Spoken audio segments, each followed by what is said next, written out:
And the Pioneers in the pistol here. Going to the short side. Little jet sweep handoff to number 7, Jennifer Kennedy. And she picks up about 7 yards, 8 yards before she's stacked up.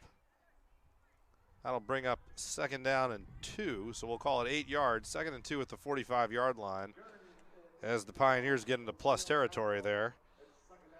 Jennifer Kennedy coming in motion, everything to the short side there. And Capital gets that again in a kind of a 43, 44 kind of defense. One high for Seattle. Out of the pistol, motion the other direction. This time it's a little play action. Pioneers going to look to throw, long throw, and it's broken up.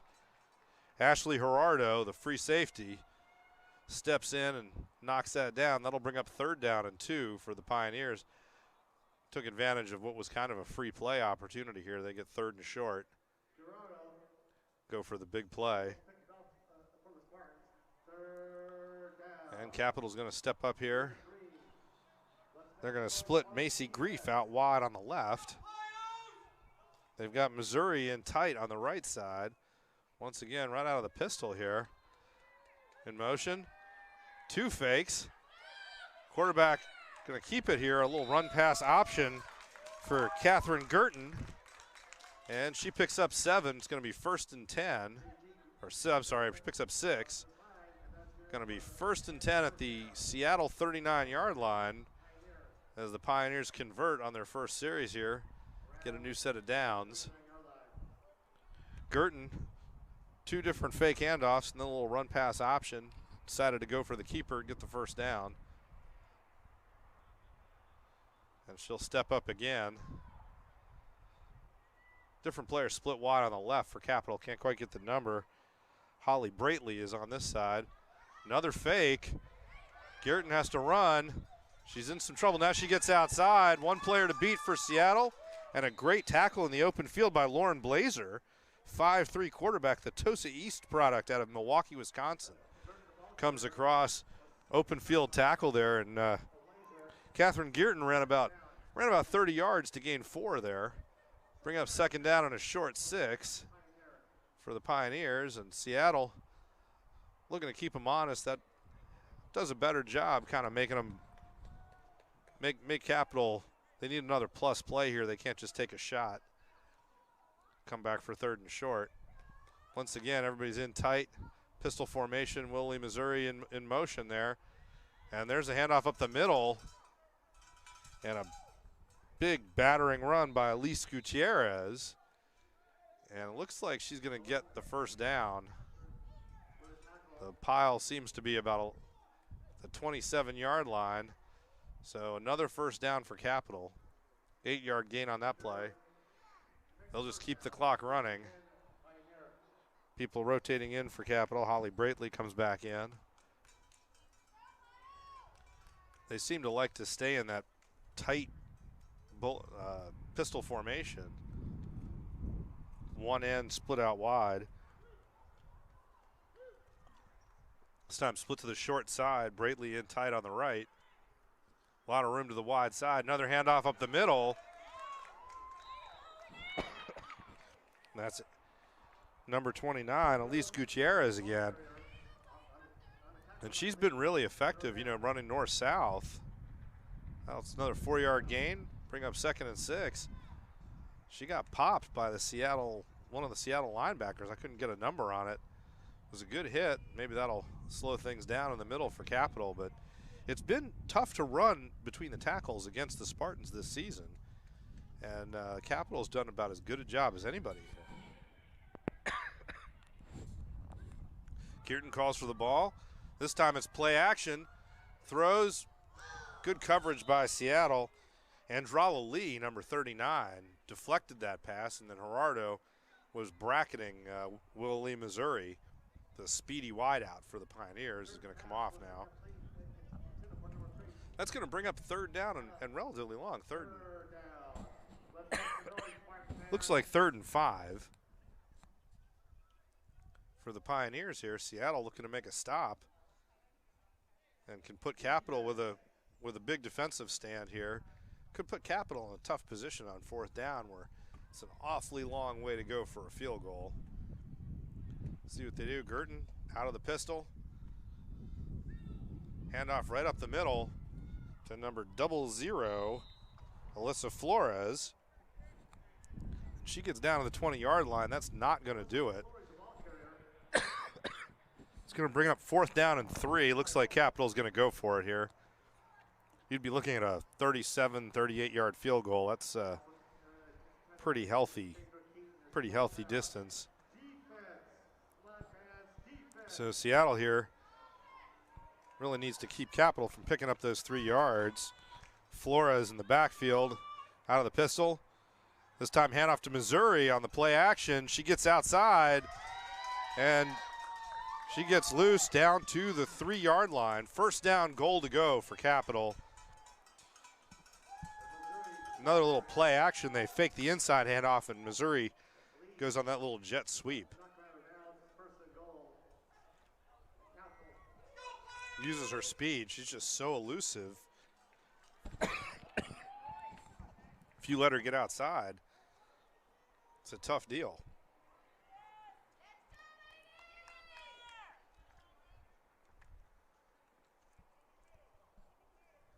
Girton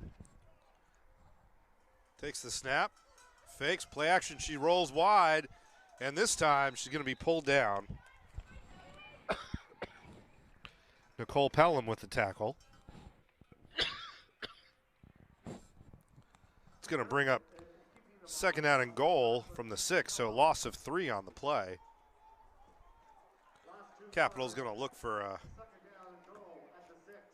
different kind of attack there. Seattle does a good job with their interior defense. And that time, Girton, she made her fake 2 handoffs, had the run pass option, and Seattle shut down all the options. Snap to Girton, fakes inside. Now Missouri makes one move, makes another player miss, and now Seattle's going to gang up, and down she goes to the 10-yard line. She got away for a second, which I think is going to mean she's not going to get forward progress. No, they're going to, inexplicably, for a player who ran backwards to get away from a tackle, the referees are giving her forward progress back to the 3-yard line. That'll bring up 3rd down goal to go with the 3. Not sure about that one. Missouri clearly turned and tried to run in the other, tried to reverse direction. Got caught for a bigger loss, but the referees gave her the benefit of the doubt there. Handoff up the middle, and that's not going to go anywhere either. Going to bring up 4th down and goal about the 2-yard line. The ball carrier up the middle. Got tackled by a post of Spartans.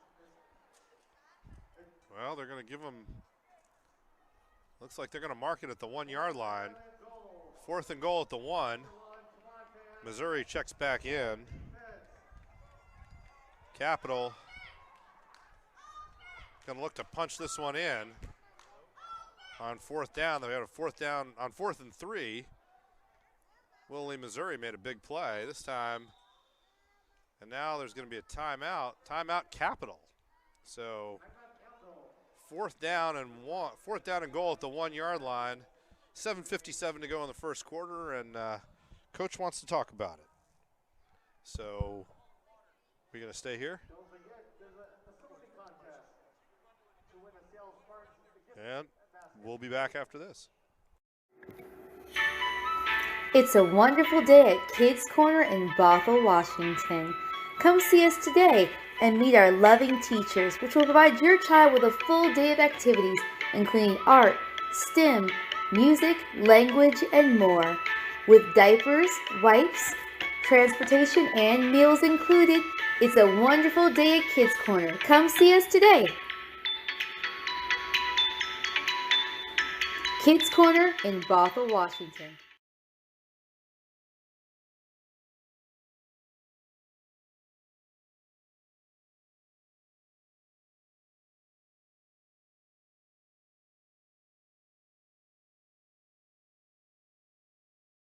Welcome back.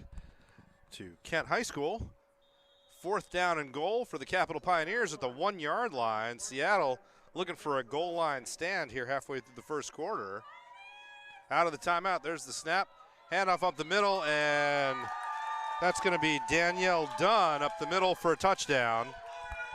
So Capital takes the opening kickoff, goes on a 7-minute drive, 7 minutes and 8 seconds to be exact, and it is going to be, and it's 6-0. They're going to go for 2 here, it looks like, before Seattle gets a chance to take the ball. So a good opening drive for Capital. And here they come looking to convert the 2-point conversion. Once again, out of the pistol. Danielle Dunn split wide on the left, I believe. No, Danielle Dunn in the backfield, sorry. And handoff up the middle, and she is not going to get there. So Capital's going to have to be content with 6. And Seattle will get the ball for the first time here off of the kickoff. We'll be back after these messages. Living Well Clinics located in Marysville and Monroe, serving the Snohomish County area, a Seattle Spartans sponsor. Check them out today for massage, acupuncture, injury rehabilitation, and chiropractic. Living Well Clinics, a Seattle Spartans sponsor, helping you to live well. Check them out today, online or in person.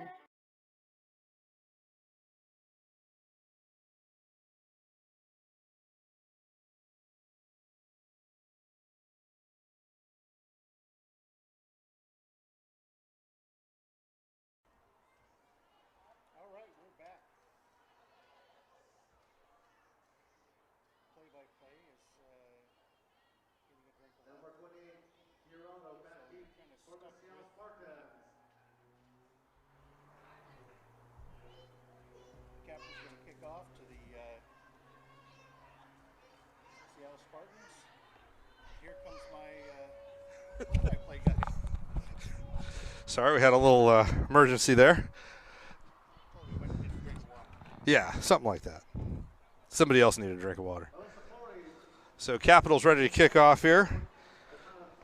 Alyssa Flores.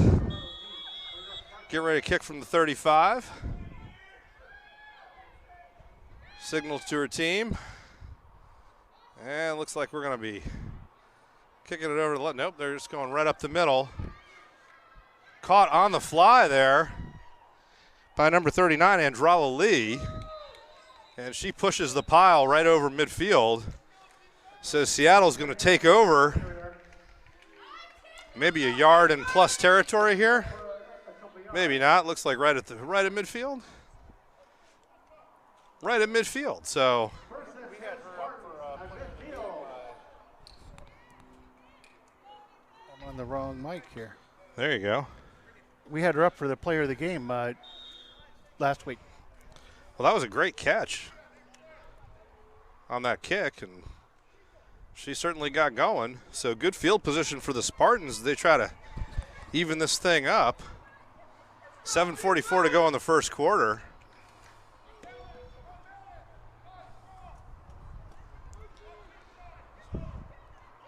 Maka Kiala in behind the quarterback. Hand off to the deep back. She gets thrown back, but not until she gains 5 yards there.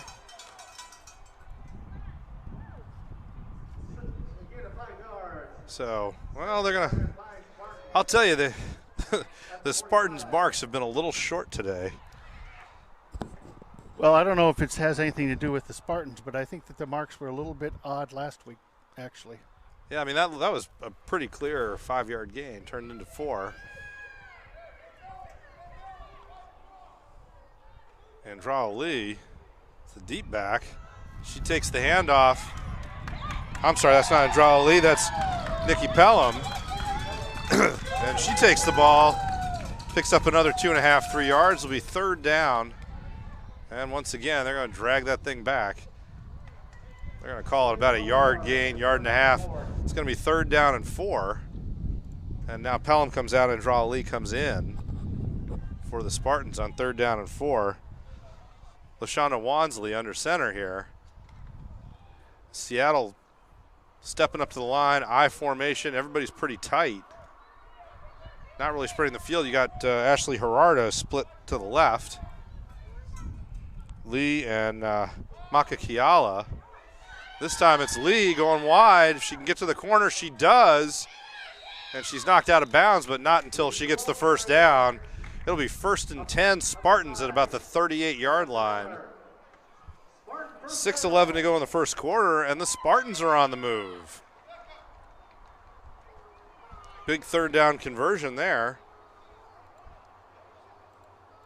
So Seattle's basically said, we're just going to line up in this I formation and keep it real simple until you can't figure out how to stop this. Now a little bit of a veer. They got 3 backs in the backfield. Pitch out. Lee again. Breaks through 1 tackle. Eventually gets dragged down, but not before she gets 8 yards. That'll bring up 2nd down and 2. Oh, they're going to give her 9. 2nd down and 1 for the Spartans here. Gain of 8 yards. It's 2nd down and 2. Well, the announcer says it's 2nd and 2. I'm looking at the markings, and they look like they're only about a yard apart. I think that was 9 yards. We'll call it 1 yard gain. 1 yard to go here. 2nd down. Wansley under center again. There's the handoff to Kiala. She breaks a couple tackles. They send the smallest running back right into the teeth of things, and she picks up the first down. So 1st down at the 25-yard line for Seattle. 5 minutes to go in the quarter and counting. And Seattle is moving the ball getting into the red zone, moving the ball. Well, they've done a great job. They're just getting a lot of penetration on the offensive line. And Capital hasn't really shown any particular ability to stop them.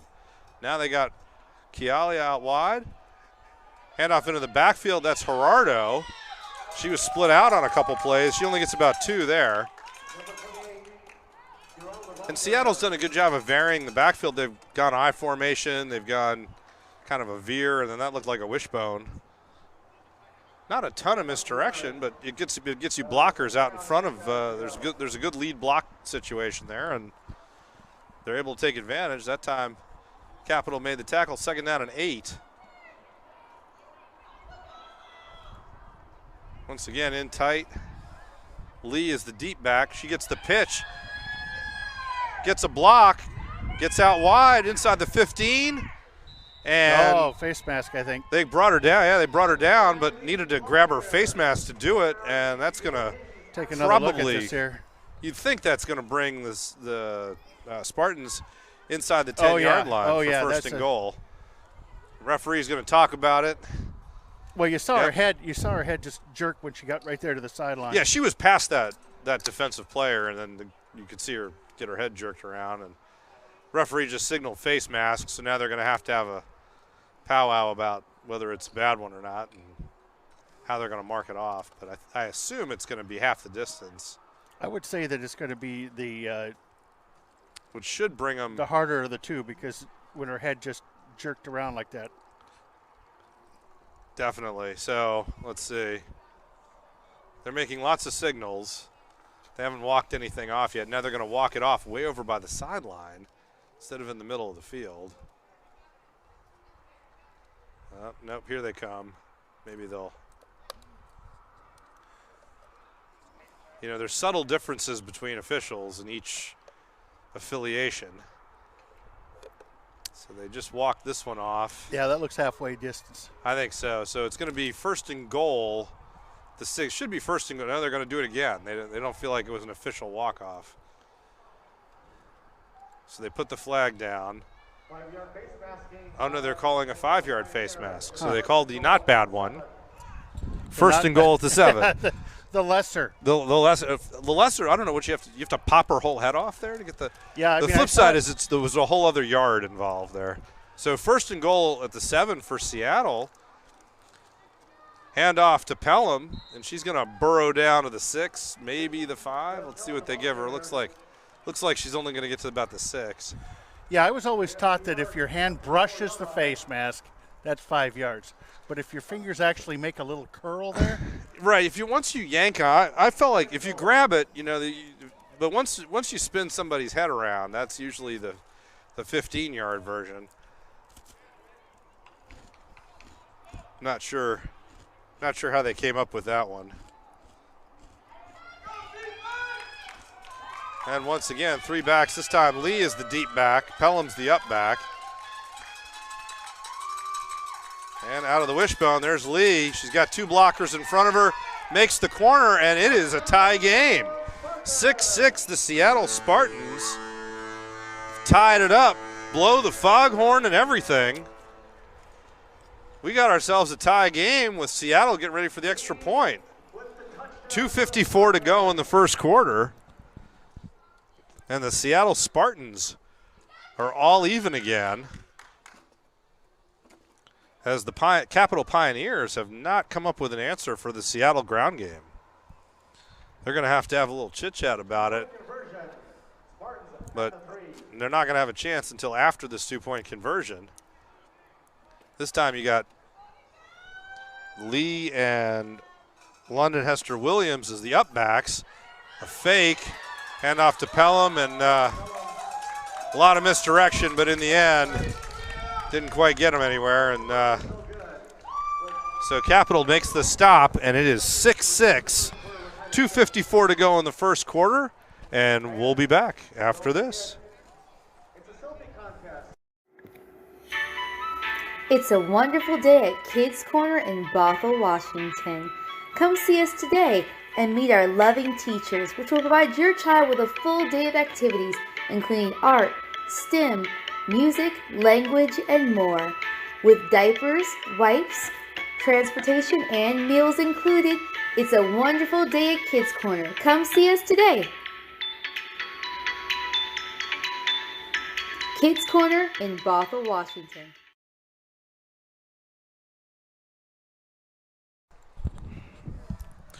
And welcome back to Kent Meridian High School. My name is Dave Morris, here with STSBN for the Women's Professional Football Association, where the Seattle Spartans have tied it up 6-6. Seattle and the Capital Pioneers out of Salem, Oregon.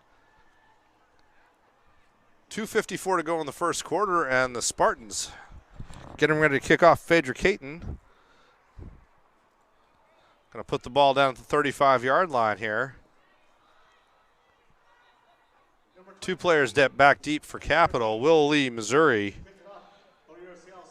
the dangerous returner on the right side, and then Holly Braitley, I believe. No, I think that's Catherine Girton, the quarterback, on the left side.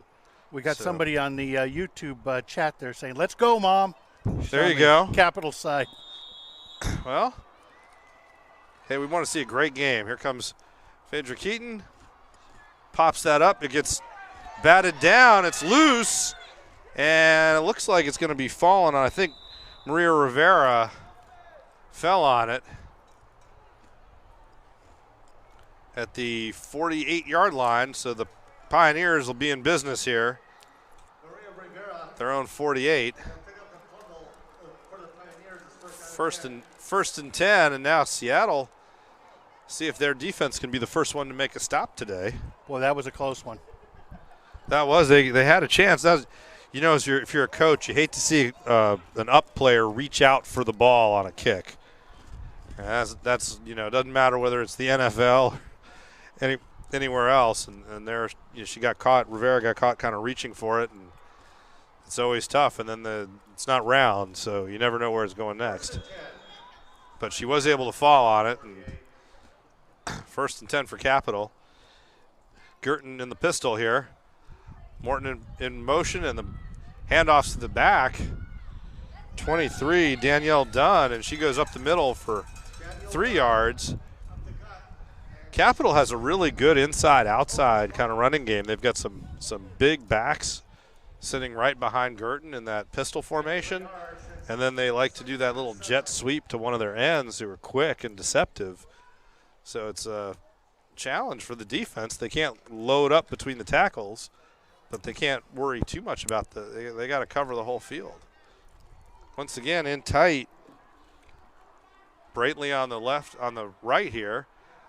Another handoff up the middle, and that one's not going to work, as Danielle Dunn was met at the line of scrimmage by, I believe, number 67, Sierra J, and she just folded her up like a chair. Bring up third down and 5 yards to go here, 6 yards to go. So this is going to be the longest third down conversion Capitals had to make today. If Seattle can get a stop here at midfield, things get interesting. So once again in tight, Willie, Missouri is on the right side, and she's going to get the ball on the delay. That didn't work. She gets tackled and fumbles, and I think Capital alertly, Marnie Kingsley, one of the linemen, jumped on that. But that's going to be a loss of 9 on the play, or 8. Let's see where they mark it. It looks like a loss of 8 on the play for Capital. That'll bring up fourth down. And bring out the punt team? I don't know. It's going to be fourth down and 16. And it looks like it's hard to tell. I think they do have the punt team out. I think Elizabeth Flores is going to punt this. They're dropping Ashley Gerardo back for Seattle. Let's see how far the punt goes. End over end kick. Gerardo steps up, drops the punt. She's going to fall on it right there, and at the 31-yard line. And Willie, I think, was that Willie, Missouri? No, it was the gunner, number 96, Leslie Martinson, the gunner for Capital Pioneers, was completely blocked by Andrala Lee for the Seattle Spartans. And Spartans will be in business at their 31, their second drive here. 23 seconds to go in the first quarter. And Seattle with the ball and a chance to take the lead here. As Capital takes the field, we'll see what kind of adjustments they've made. Seattle just lined up and basically punched him in the mouth the first drive. This time, Phaedra Keaton wide on the right. Gerardo's kind of on the inside, and then you've got Lee outside wide here. Lee's going to split Gerardo in the slot. She goes in motion, takes the handoff, and... Oh, boy, they weren't fooling nobody with that Yeah, one. Capital read that one. They got a lot of penetration there. That one was in the scouting report, evidently. That's going to be a loss of,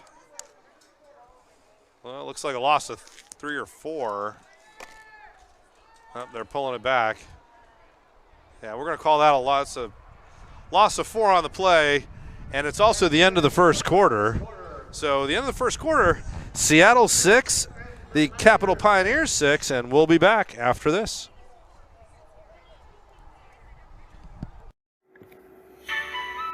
It's a wonderful day at Kids Corner in Bothell, Washington.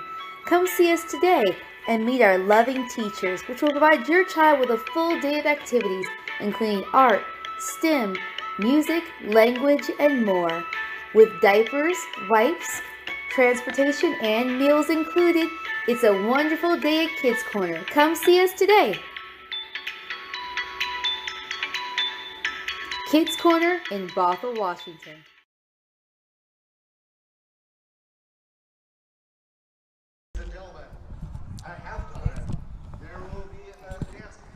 And welcome back. My name is Dave Morris, here for Seattle Spartans Pro Football.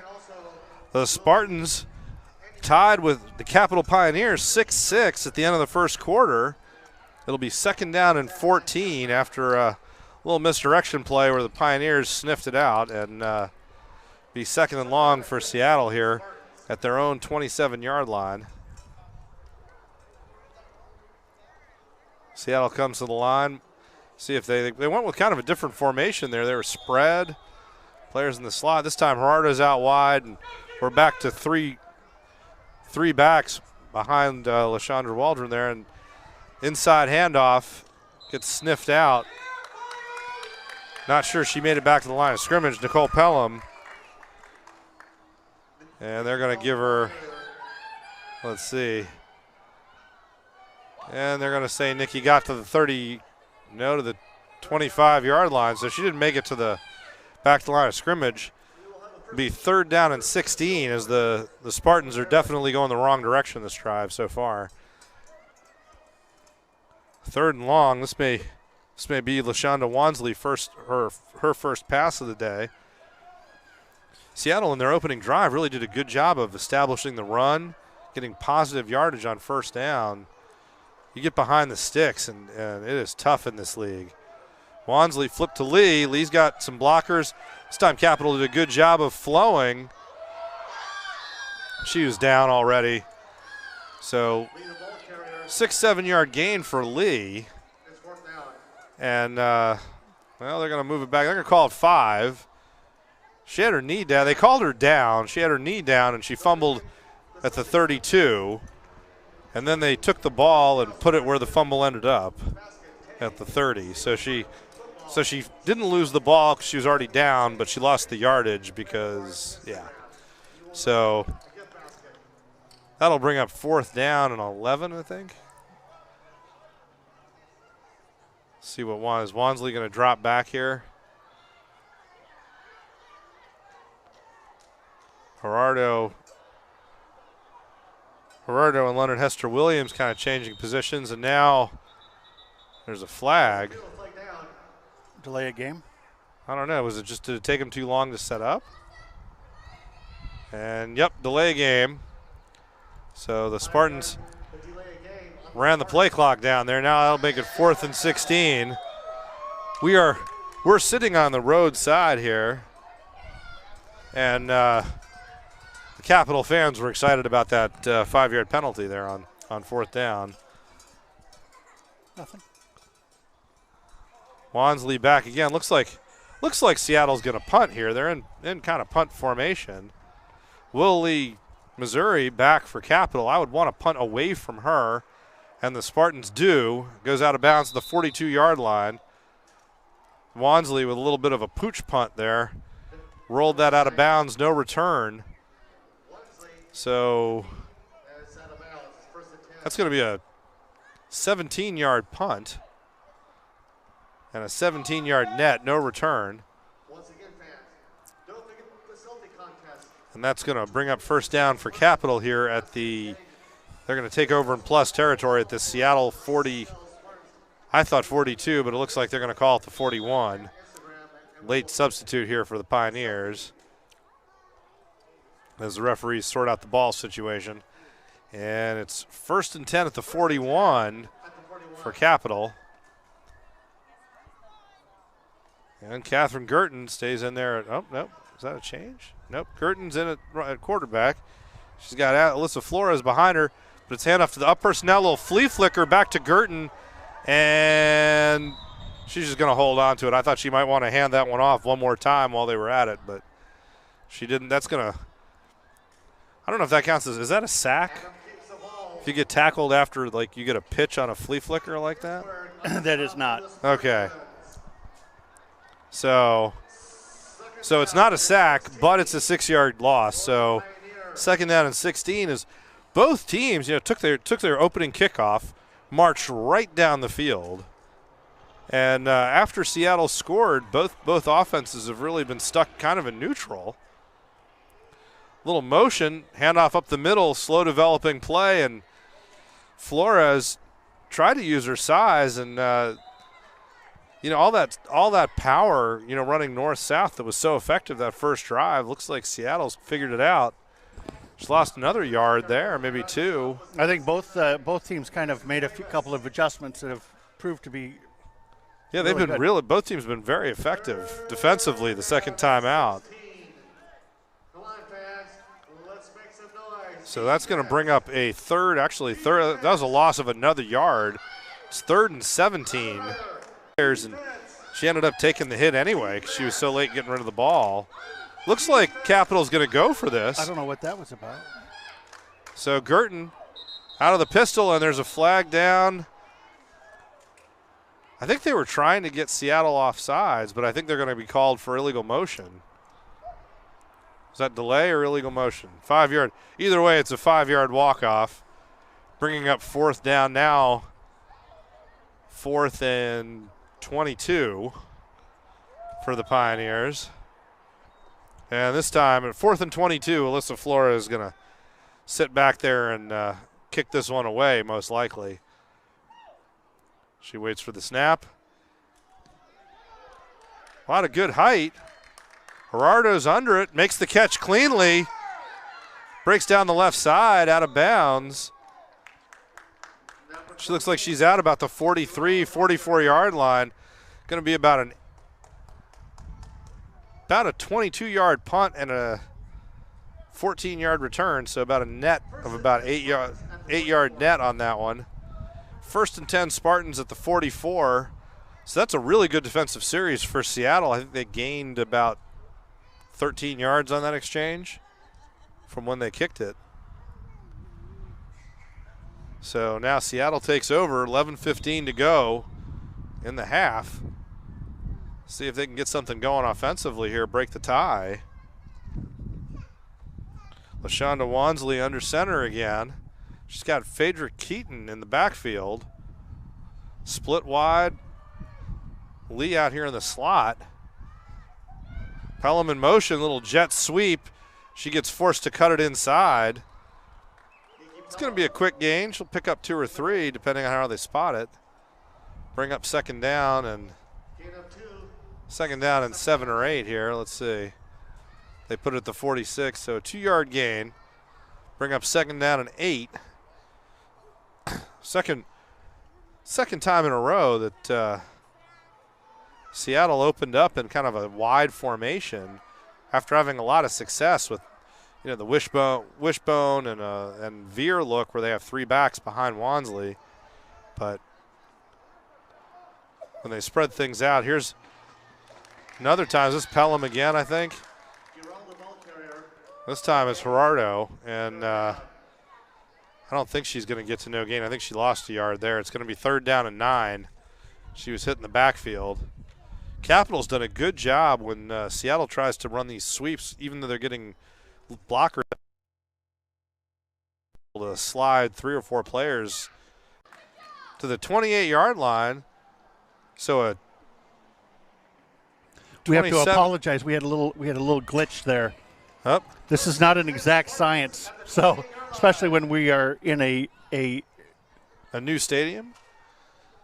So a 27 yard gain for Andrala Lee.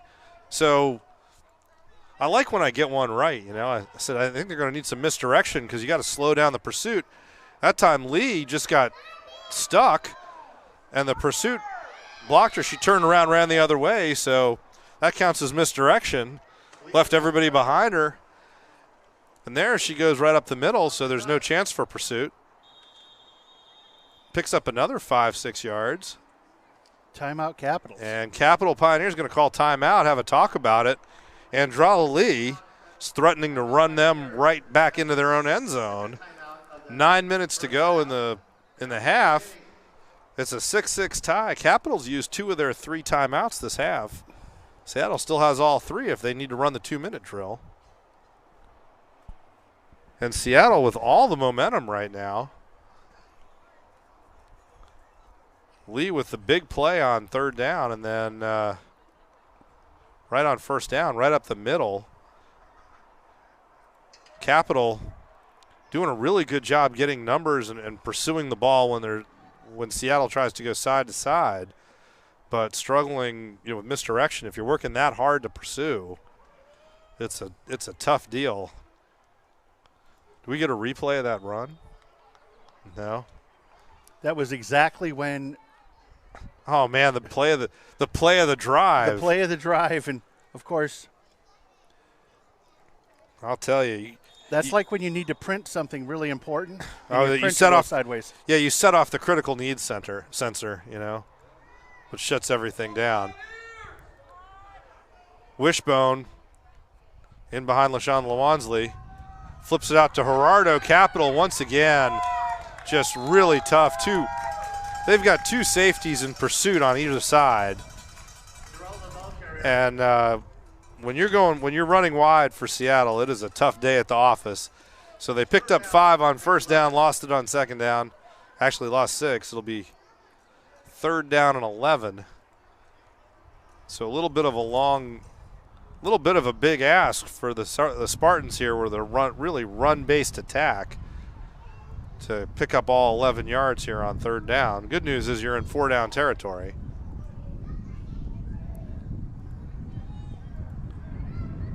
They're going to split Maka Kiala out wide on the right here. Wansley tells her to get even further out wide. There's the flip to Lee, cuts inside, breaks a tackle, breaks a second tackle, gets down to the 25-yard line, so she picks up 6. And looks like there's going to be is there a flag down? No, timeout for Seattle. That's going to bring up 4th down. That's their first of the half. It's going to be 4th and 7, I'd say.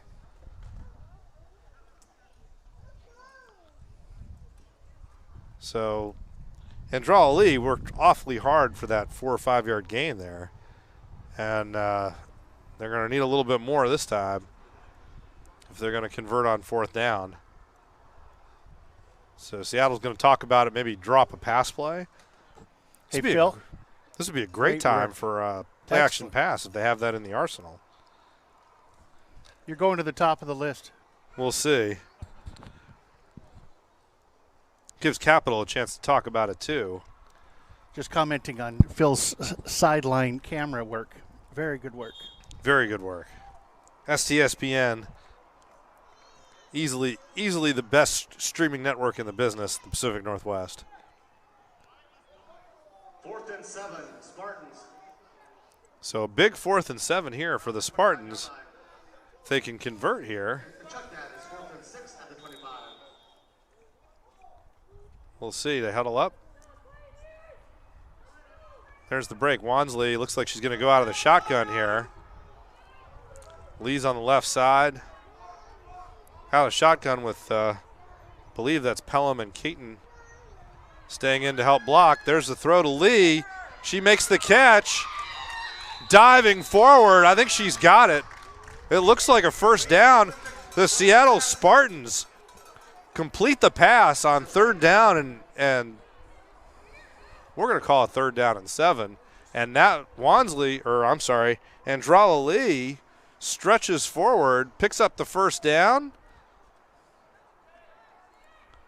and Seattle keeps the drive alive here. We're still waiting for the sticks to move. There's the official signal, first down. Sticks still haven't moved. The kick was made by Lee, and that's another Spartan. Oh, there was he just picked up a flag over there. there. I think there was a hold or defensive hold or something like that, or they picked up the flag. Anyway, 1st and 10. Seattle at the 18-yard line. Chain gang gets it together there. Handoff up the middle to Lee, and she just knifes through the defense down to about the 13, gain of 5. And Seattle, they just have to run stuff that's either quick hitting or very deceptive, because Capital's pursuit, when they try to pitch the ball and run outside the tackles, is just too tough to deal with right now. I formation, this time behind Wansley. Flips it out to Lee. Lee cutting inside. There's the pursuit from Capital. Lee stretches forward inside the 10. They're going to give her to looks like they're going to give her to the 10-yard line. Going to bring up 3rd down and 2. So 3rd down and 2 for Seattle. Gerardo comes out. Pelham comes in. 3rd down and 2. And Seattle, the 10-yard line. They need 2 for another set of 4, and really they're in 2-down territory anyway. Kiala in tight on the left. Running out of the veer this time. 2 up-backs. Handoff to Pelham behind the 2 up-backs, and she picks her way through there. I think she got it. Going to be really just depend on where they give her forward progress. Looking at the line judge, let's see. Nope, they're only going to give her 1, so it's going to bring up 4th down and a yard. I think. They're picking it up. The down marker hasn't changed. Legal formation on the Spartans. Up. So there's a flag. I didn't see a signal or anything, but or a flag, but it looks like they're walking something off here. So instead of 4th down and 1, it's going to be 3rd down. It's going to be 3rd down and I think 7. Should be 3rd and 7. Nope, 3rd and 6 where they marked it. So Seattle will take that. 3rd down, 6 yards to go. They've got Gerardo and Pelham in the now the referees are talking about it. I think they're going to move the ball back another yard. So I think they miscounted. Let's see what he's got. He's going to move it 1 more yard. Get that right. And that's going to bring up, so 3rd down and 7. I formation. Makakiala wide left. Pelham and Lee. There's the pitch. And Lee that time is met at the 13-yard line and driven back. That'll bring up 4th down and 5 for the Spartans here. But they're in 2-down territory. Clock running, 5 minutes and 36 seconds to go, counting down here for the Spartans. So 4th down and 5. Well, we're going to call it 4th and 6. See what Seattle's got in the tank here. These are hard. So they break out of the huddle. Looks like it's going to be Keaton and Pelham. And now it looks like we've got a timeout. Capital wants to talk about this. Big 4th down play, 4th and 6. And Capital's going to use what I think is their last time out of the half. And that's what they're saying on the scoreboard. And we'll be back after this. Living Well Clinics, located in Marysville and Monroe. Serving the Snohomish County area, a Seattle Spartans sponsor. Check them out today for massage, acupuncture, injury rehabilitation, and chiropractic. Living Well Clinics, a Seattle Spartans sponsor, helping you to live well. Check them out today, online or in person.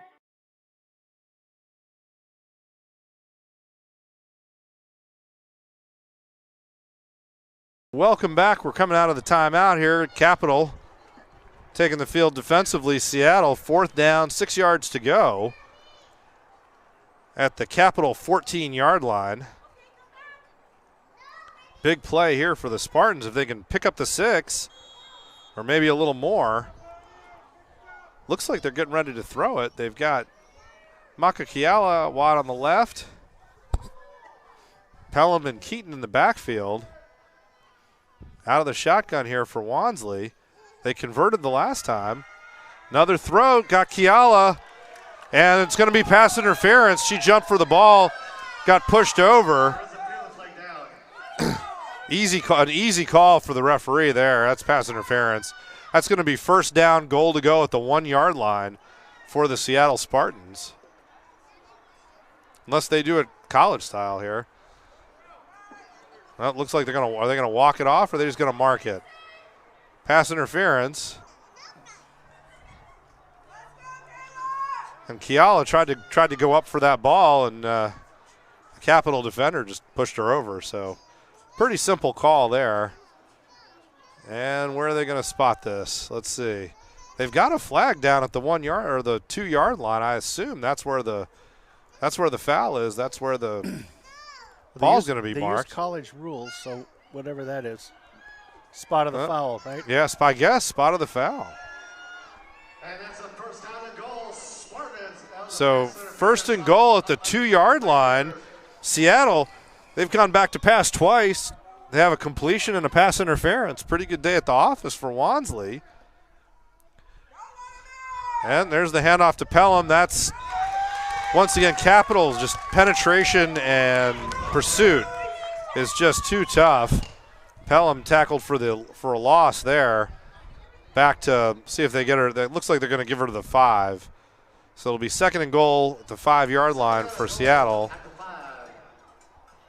They're going to need to come up with some misdirection or something to break that penetration down. Capital's just too fast shooting the gaps. 4.5 minutes to go in the half. Still a tie game. Seattle doing a great job just hanging on to the ball, running the clock, eating up time of possession. If they can convert here. Wansley back in the shotgun again. She's got Keaton and Andrala Lee. Throws over the top. It's picked off. The interception by the Pioneers, number 30. Looking at who that is, 28. Interception is Madison Gibney. Picked that off of the end zone, I believe. And it's going to be first down, Capital. So they get the great escape there. 1st and goal to 2 for Seattle. And now the Pioneers get the ball. But it's deep in their own end. 1st and goal, 1st down and 10 at the 5-yard line for Capital, going the other way. 4 minutes to go in the half. Big play there as the Spartans were knocking at the door, looking to take the lead. Capital gets it back here. And Catherine Girton out of the pistol. Hands it off. With the misdirection, Willie, Missouri dances out to the 15-yard line. So that'll get them out of the shadow of their own end zone. 1st and 10 at the 15 now for the Pioneers. As Missouri picks up the 10 yards. And I lost track of the ball there. There were so many fakes. Faked an inside handoff. Girton did a good job there. And Missouri just got herself loose a little bit. And once she gets loose, she is quick. Girton again. She's got Flores behind her.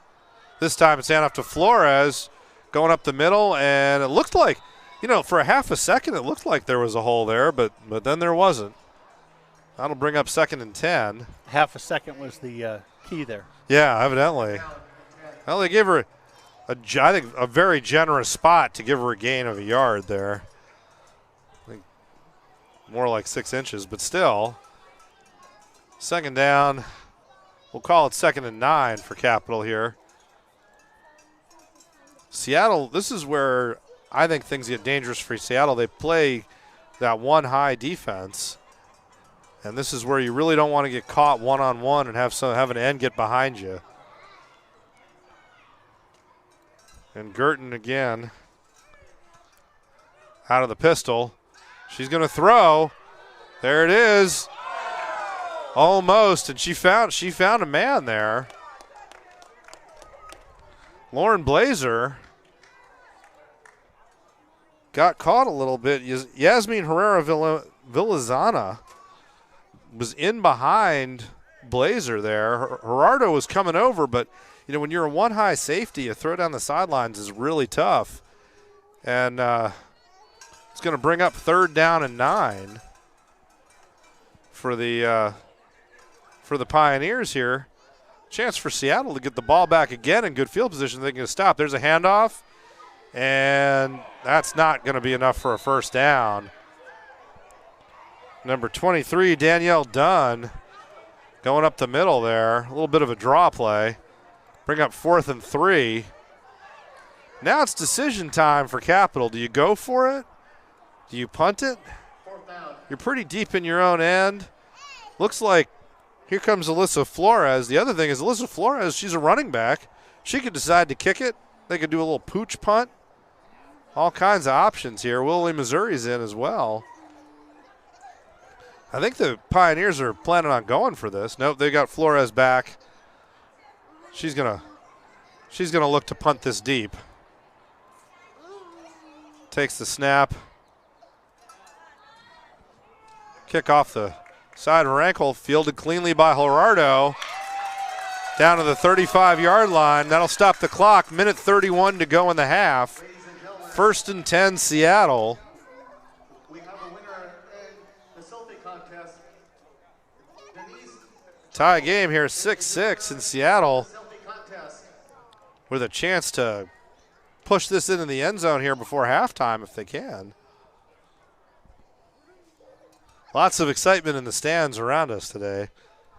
Capital fans here. It's going to be 1st and 10, Seattle at the 36-yard line, so they start on the plus 36. With a minute and a half to go. Still 2 timeouts left for Seattle. None for Capital. Makakiala split wide left. Veer formation behind Wansley. Capital, here they come, full blitz, pitch to Lee. Lee gets out wide. She beats the edge and gets out of bounds. That'll stop the clock. Lee, the ball carrier, over the left side.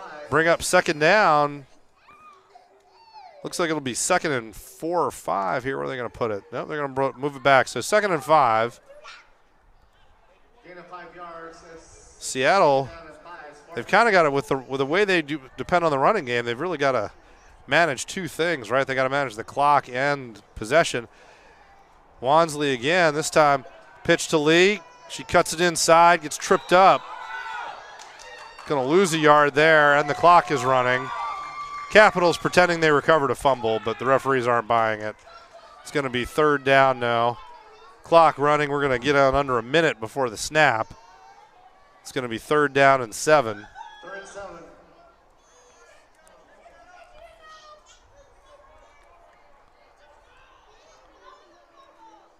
Seattle here. It's this time for pass. Nope, Wansley. Wishbone formation behind her there. We got Pelham, Lee. Hand off to Lee. Gets outside. She gets a block from Pelham.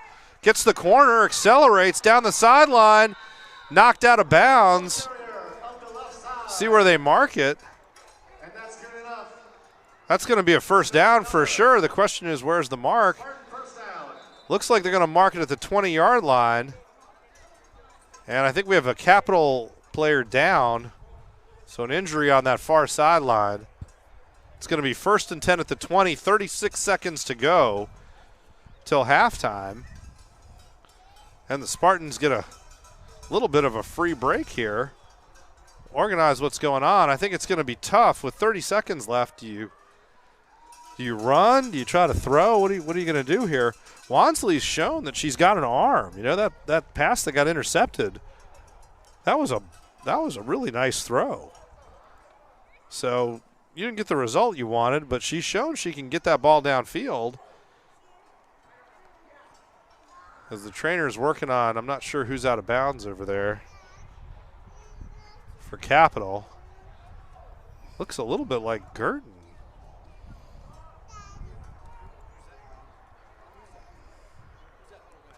Meanwhile, Seattle's lined up. Referees, I think they're looking for an extra player. Nope, it's 85, Tanelka Brown.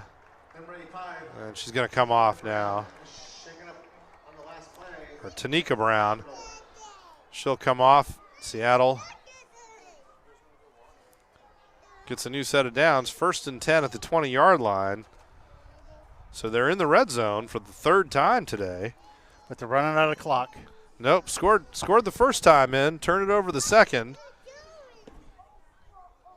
36 seconds. I mean, there's plenty of, you got 2 timeouts, you got plenty of time.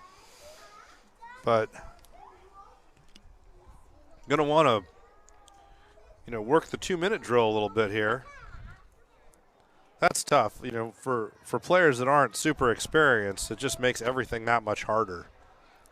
You got everybody's kind of new to the game, or a lot of players are new to the game, got a new staff. So any kind of time crunch.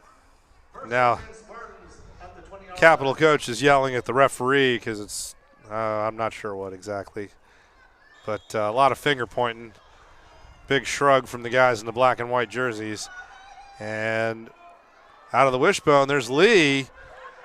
Cuts it back and fumble, and they're going to rule that one a fumble. Looks like it got picked up by, I thought it got picked up by Maka Kiala, but I think that's going to be a turnover and goes back to Capital.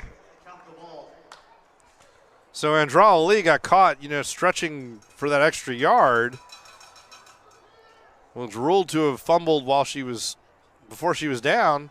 So first down for Capital, 25 seconds to go in the half. They've got the ball at their own 24-yard line. So for Seattle. Who gets it on the other side of the half? Seattle? Seattle kicked off to start the game, so you'd think Seattle gets it back after halftime. So if you're Seattle, you just really want to keep everything in front of you right now, let the clock run out. We'll see if Capital looks to throw the ball or if they're content to just sort of run out the clock here. In motion, handoff up the middle to Dunn. No, it's a fake. And it fooled me, but evidently no one else. And that's going to bring the clock down. Capital's out of timeouts as well. So hard to believe they'll get another playoff here. That's going to bring us to halftime. The Seattle Spartans 6, the Capital Pioneers 6. And we'll be back for the second half after this. The second quarter, after 2 periods, we are tied at 6. Hey, Sid, can you be careful, please? All right, Spartan fans. It's time for the dance contest. I will be playing a song here shortly. I want to see those dance moves. Hey, did you find the top of the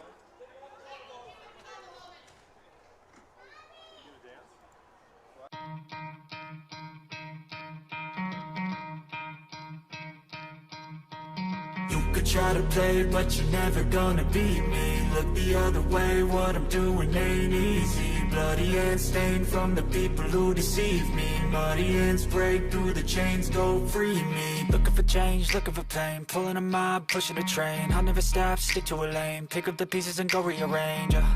I'll be the best above all the rest, put me to the test and expect nothing less, your check as I'm chess, what's happening next, yeah. He got the venom, a tangible weapon, no coming in second. This life is a lesson, he got a new engine from pain, it's a blessing. New focus, no guessing, just bold and obsession. All in his possession, you got their attention. I'll leave an impression and take your redemption. Just kill, no discretion, your mind is a weapon. 11-11, it's time for progression, You could try to play, but you're never gonna beat me. Look the other way, what I'm doing ain't easy. Bloody hands stained from the people who deceive me. Muddy hands break through the chains, go free me. People like sheep move feet, hurt it easy. You don't wanna be fast asleep when they scheming. Better stand tall, ready for a fight, believe me. When they try the chains, you can say no, free me. So he's been looking for somebody who could save him, instead of searching inside for what they gave him. A strong will, strong mind causes mayhem. We could change the world, change times, rearrange them. Staying on pace, running the race. Life is a chase, I don't want a place. I wanna be first, work till it hurts. Dehydrated thirst till I'm in a hearse. High ambitions and the right mind can take you so far. It's like you lived a few lifetimes. Take off from a break off from the weak minds. They can stay soft. You can change lives. You create thoughts. Never waste time. You got one shot. You got one life. Better pop off. What do you like? Make a dream job. No 9-5. No mean boss. Just my life and free thoughts. You could try to play, but you're never gonna beat me. Look the other way. What I'm doing ain't easy. Bloody hands stained from the people who deceive me. Muddy hands break through the chains, go free me. People like sheep move feet, hurt it easy. You don't wanna be fast asleep when they scheming. Better stand tall, ready for a fight, believe me. When they try the chains, you can say no, free me.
could try to play, but you're never gonna beat me. Look the other way, what I'm doing ain't easy. Bloody hands stained from the people who deceive me. Muddy hands break through the chains, go free me. Looking for change, looking for pain, pulling a mob, pushing a train. I'll never stop, stick to a lane, pick up the pieces and go rearrange. I'll be the best above all the rest, put me to the test and expect nothing less. Your check as I'm chess, what's happening next? Yeah. He got the venom, a tangible weapon, no coming in second. This life is a lesson. He got a new engine from pain, it's a blessing. New focus, no guessing, just bold and obsession. All in his possession, you got their attention. I'll leave an impression and take your redemption. Just kill no discretion, your mind is a weapon. 11-11, it's time for progression. You could try to play, but you're never gonna beat me. Look the other way, what I'm doing ain't easy. Bloody hands stained from the people who deceive me. Muddy hands break through the chains, go free me. People like sheep move feet, hurt it easy. You don't wanna be fast asleep when they scheming. Better stand tall, ready for a fight, believe me. When they try to change, you can say no, free me. So he's been looking for somebody who could save him, instead of searching inside for what they gave him. A strong will, strong mind causes mayhem. We could change the world, change times, rearrange them. Staying on pace, running the race. Life is a chase, I don't want a place. I wanna be first, work till it hurts. Dehydrated thirst till I'm in a hearse.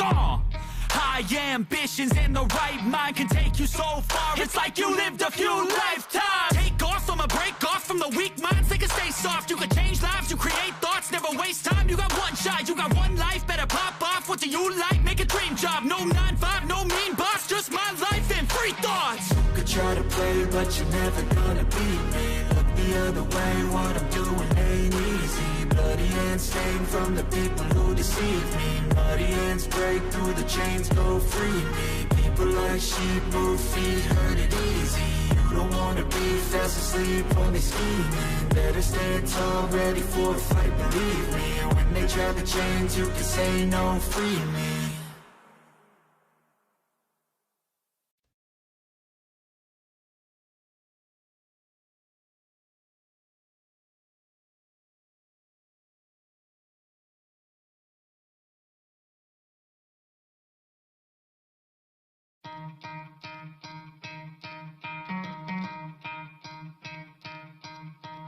You could try to play, but you're never gonna beat me. Look the other way, what I'm doing ain't easy. Bloody hands stained from the people who deceive me. Muddy hands break through the chains, go free me. Looking for change, looking for pain, pulling a mob, pushing a train. I'll never stop, stick to a lane, pick up the pieces and go rearrange.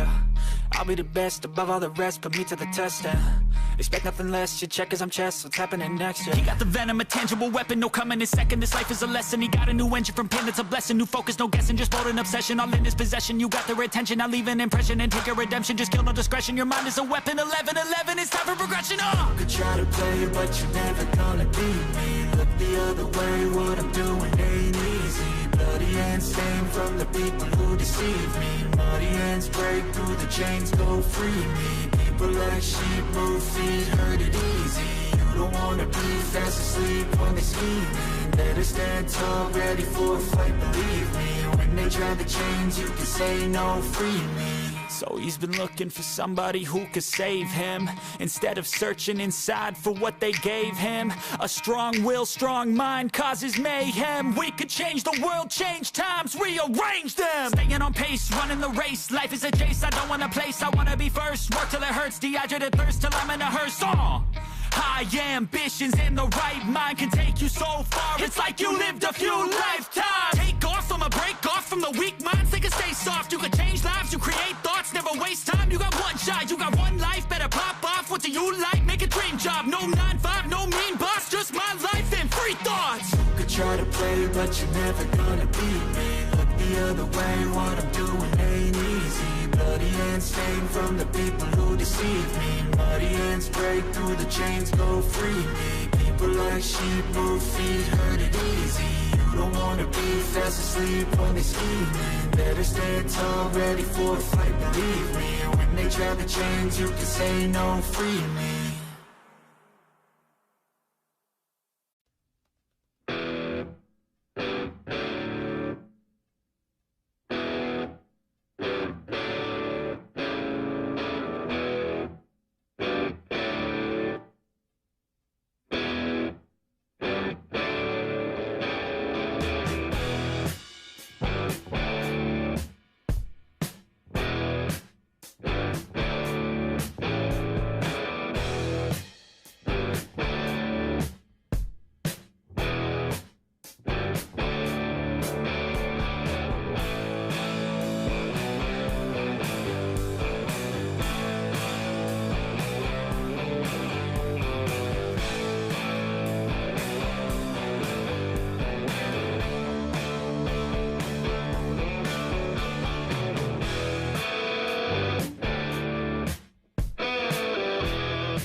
It's a wonderful day at Kids Corner in Bothell, Washington.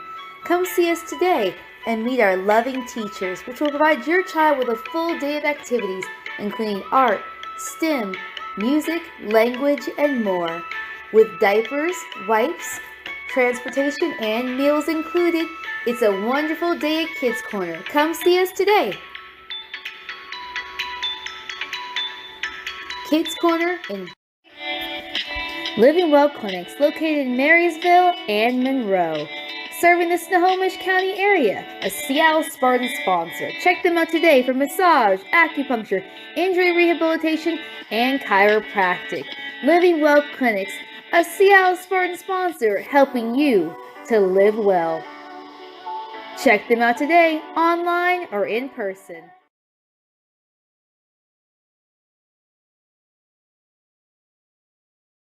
Welcome back to Kent Meridian High School. My name is Dave Morris here with the Seattle Spartans professional football team.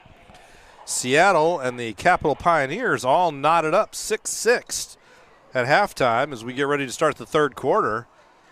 The Spartans will be receiving the kickoff. I'm expecting the referee to switch the teams here. I believe they'll be switching sides. Oh, there goes Seattle. Yep, they're going the other way. For the second half, Capital's going to get out here to kick this. No, they're not going to switch sides. Okay. Since there's no wind and I don't think really sunshine's a factor, I think we're good no matter what. So, but I did expect the teams to switch sides at the half. I think this is a good time for a chicken salad. There you go.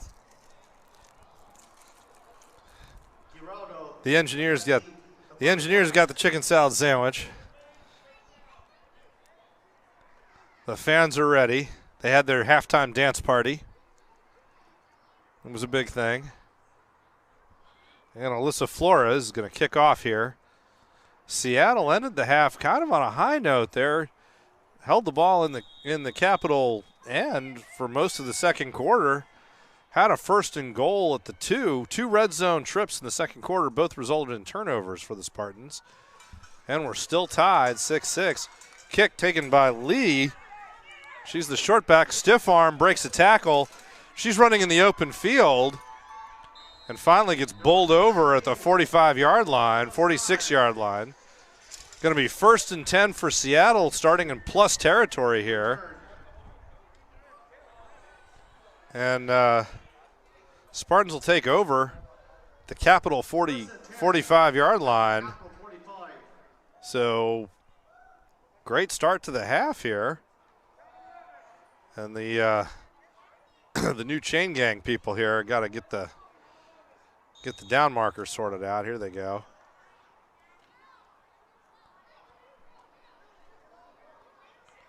First and 10, everybody in tight for the Spartans. Capital getting people on and off the field here really late. Looks like the referee's going to allow it. And there's the handoff. And Nikki Pelham driven back after a gain of 2. Going to be 2nd down and 8.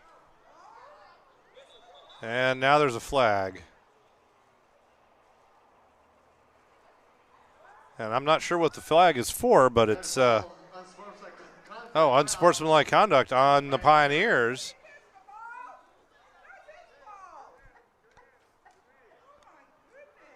That's going to be. And they're walking it off. It's a 15-yard penalty for unsportsmanlike conduct after the play. Somebody used a magic word or something there.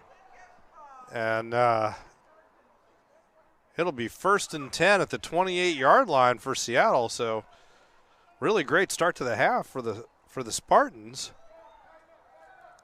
Lee's going to be the deep back. Phaedra Keaton and Nikki Pelham are the up backs behind LaShonda Wansley here. Ashley Gerardo split wide on the right side.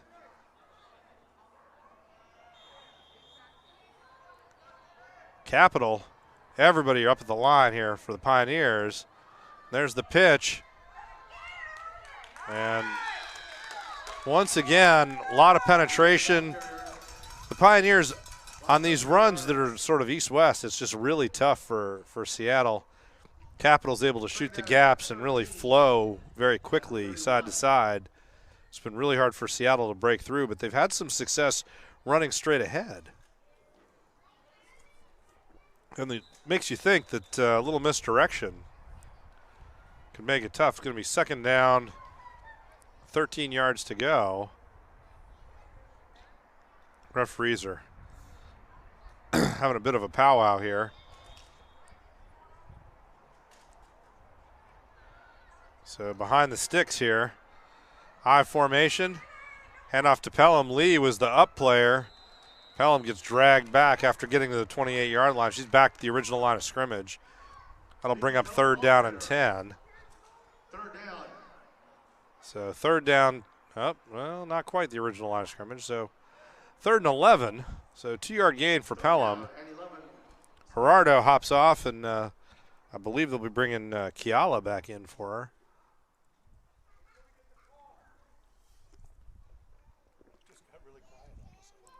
So third down and 11 here. Seattle really needs to convert, keep things moving.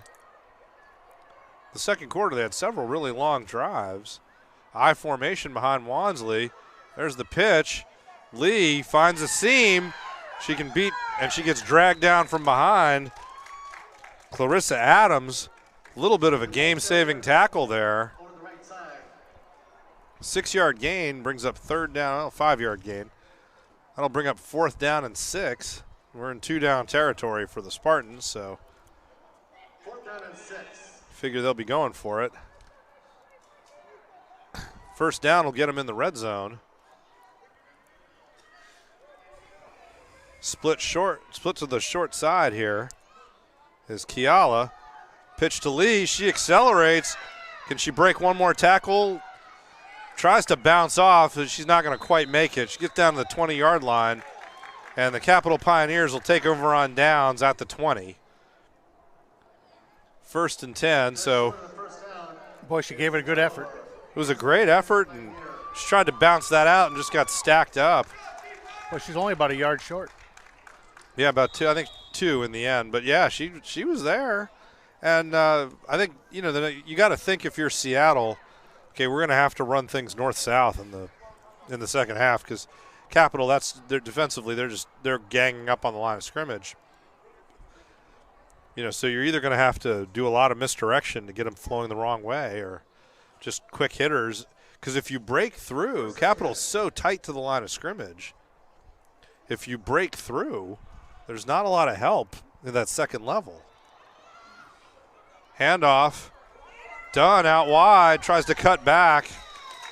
And she picks up 6. Bring up second down, 4 yards to go.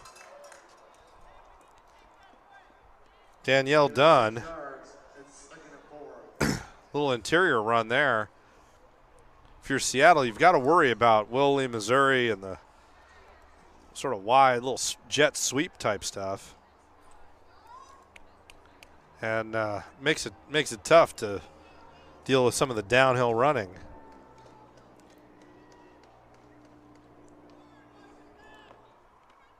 Dunn back in the pistol behind Girton. In the motion, another handoff up the middle. This time, she's going to try to stack things up. Doesn't get very far. Inez Cueva got knocked back a little bit, but the rest of the Spartan line was able to keep the line. So Dunn picks up 2, third down, 2 yards to go. Come on, Spartan fans, let's make some noise.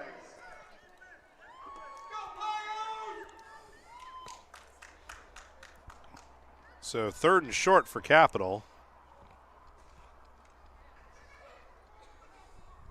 They've got Macy Grief split to the short side here on the left. Willie, Missouri, tight end on the right side, looking for a little bit of a jet sweep. She gets the handoff, and can she get to the corner? No, and she's wrapped up. Not going to make it. Going to be fourth down and 1 now. Macy Grief, the ball carrier. And that was Willie, Missouri. Grief was on the short side here. 4th and short. 4th down, yard to go. Capital looks like they're going to go for it here on 4th and 1. It's 4th and a whole yard. If you're Seattle, you got to figure Greetings will be handing this ball off. They've got Gutierrez in the backfield this time. There's the handoff, and she gets through. A little quick hitter. She gets a 3-yard gain, and that's going to bring up a 1st down. For the Pioneers, that's their first down in a little bit here. These referees wind the clock. Be 1st and 10 from their own 32-yard line. Capital needs really to get some time of possession here, give their defense a rest. As Seattle, they've had the ball and been knocking on the door for an entire quarter. Now Gertens, she's got Gutierrez behind her. Missouri's wide on that right side. A little counter play. Missouri coming across, evades the tackle, and Lee pulls her down at the 41-yard line, gain of 9. 2nd and 1. Once again, a lot of misdirection in the backfield for Capital. And eventually Missouri leaks out on that little jet sweep. 2nd down and a pretty long 1 to go. So it brings up 2nd and short. Last time they had 2nd and short, Capital went for the pass. See what happens here. Girton in the pistol. She's got Jennifer Kennedy tight in motion. And there it is, a little run pass option. Finds Kennedy for the completion. And rips off another 6-7 yard gain. That'll bring up another 1st down, the 46-yard line. There was just a lot of misdirection in these plays. It said 2nd and short. They faked the inside run, faked the little jet sweep, and then quarterback rolls out on a run pass option. There's just a lot going on for Seattle's defense. They did a good job there. But a 1st down. So 1st and 10 at the 46 for Capital. This is their best drive really since the 1st quarter. Girton looking long, and it's going to get picked off. Gerardo just played center field there. She's got a lot of green space. Race between her, and she gets knocked over, pushed out of bounds by Alyssa Flores at the 21-yard line. Girton went for that long pass down the sideline, and Ashley Gerardo just played center fielder, really. Watched the quarterback's eyes, got underneath the receiver, and it's 1st and 10 Seattle at the 21-yard line. Referees are pointing all over the place, though. Let's see what happens here. And let's see.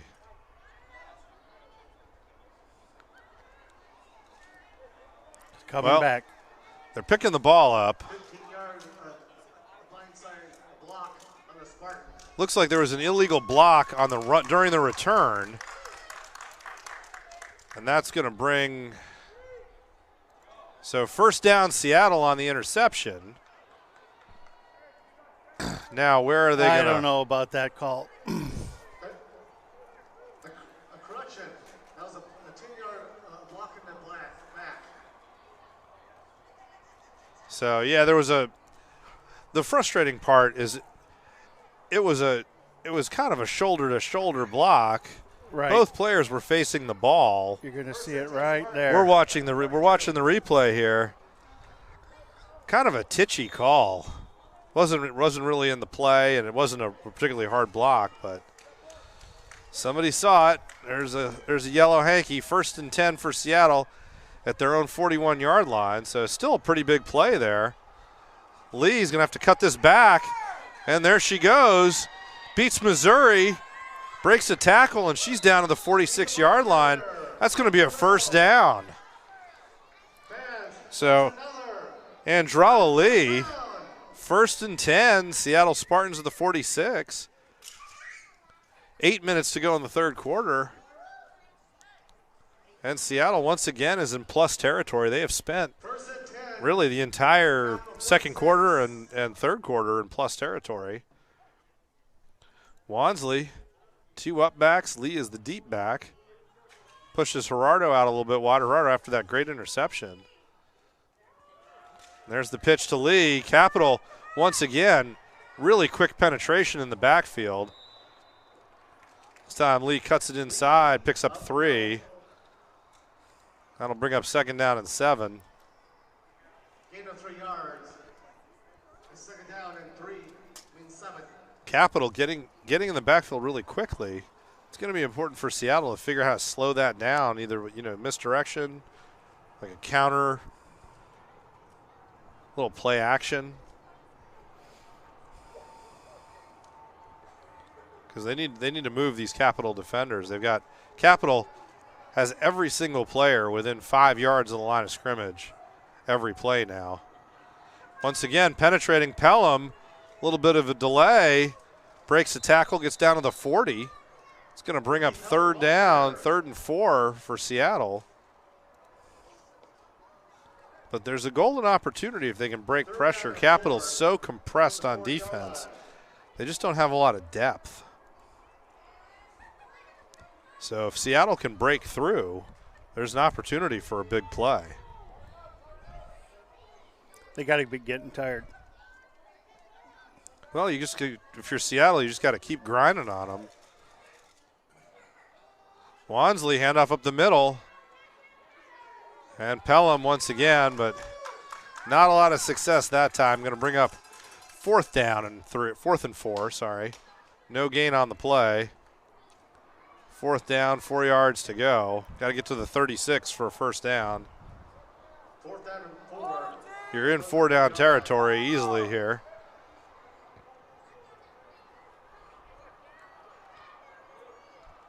Seattle needs to come up with something to draw the penetration away from the ball. Their best plays have been when Lee just turns around and reverses direction. This time she slices forward, breaks a tackle, and it's a first down. She got it. 6. She needed 4. She got 6. First and 10 at the 34-yard line for the Seattle Spartans. There's a player down for Capital, Danielle Dunn. Down on the play, holding her ankle, lower leg. Hate to see that.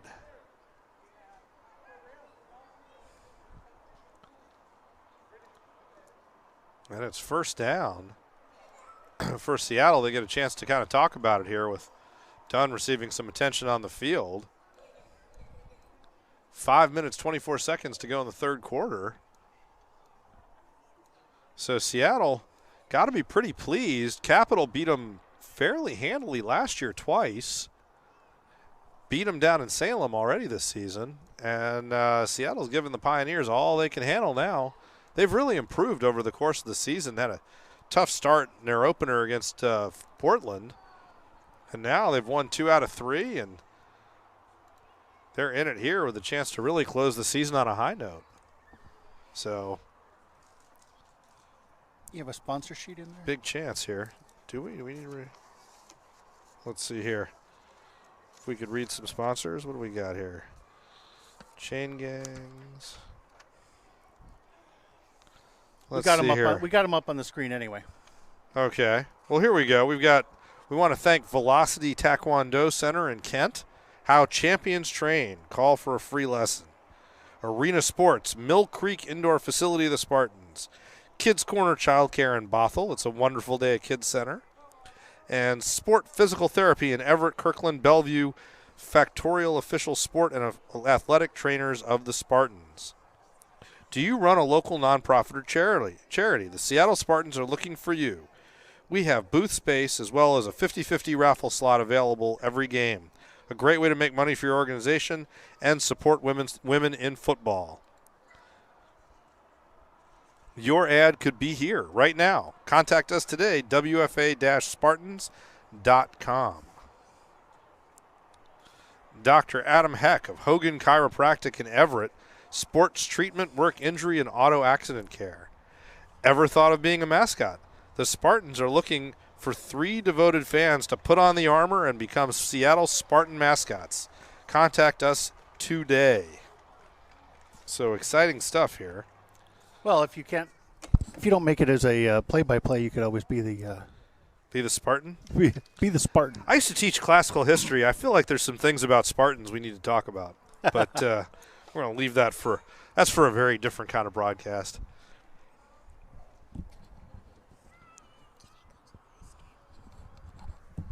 So Danielle Dunn here getting some help getting off the field. Just looks like a fairly uncomfortable situation here. Hopefully she's going to be okay. Looks like a twisted her ankle. But getting off the field is a little bit complicated sometimes. Now she's going to get some help. She's trying to hop off, and that's no fun. So you got football. You got 30 people. Like, come on, guys. Let's help her out there. No, she wants to do it herself. Yeah. There we go. They figured it out. Now they got it. As long as you don't look like that Australian soccer team and when they dropped the guy out of the stretcher a couple times on the way off. But it looks like she's going to be okay. So here comes Seattle, 1st and 10 at the 34-yard line. 5:24 to go in the third quarter. And the Spartans, once again in plus territory. Lissa Flores, a little late coming on. Willow Lee, Missouri. They're still running on the field. And there's Lee, breaks out wide, runs over Missouri, and she finally gets angled out the 15-yard line. Over the right side. 1st and 10. And that's another. That's a 19-yard run. I think they're going to give her 20. Nope, 19 yards for Andrala Lee. And the Spartans are in business here at the 15-yard line. 1st and 10. Pioneers have got to be thinking they're playing uphill this game. Whole game's been down at this end of the field. Wansley, 2 backs, I formation. Hand off to Pelham, and Pelham grabbed from behind and swung down by Karen Lewis, number 52. She got a couple there. Pelham's got that Jim Brown strategy for getting up. You know, it's like Brown always was a little slow getting up after each tackle. They gave Pelham 1 there, so it'll be 2nd and 9. This time, Gerardo splits out wide on the left. Lee's the deep back. Kiala and Pelham.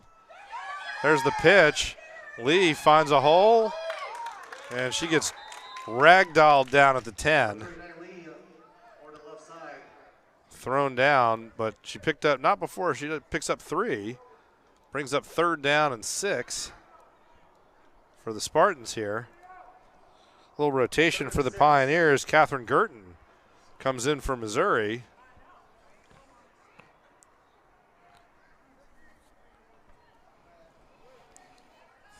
Seattle, this time you've got I formation. Pelham's the up back, Lee's the deep back. Handoff to Lee right up the middle. She picks her hole. Gets pushed back right around the 7 or 8 yard line.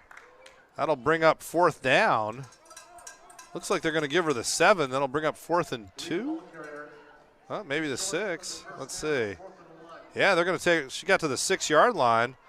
Bring up 4th and 1 for Seattle. Flores comes in quickly as Capital continues to rotate. Finneran comes off.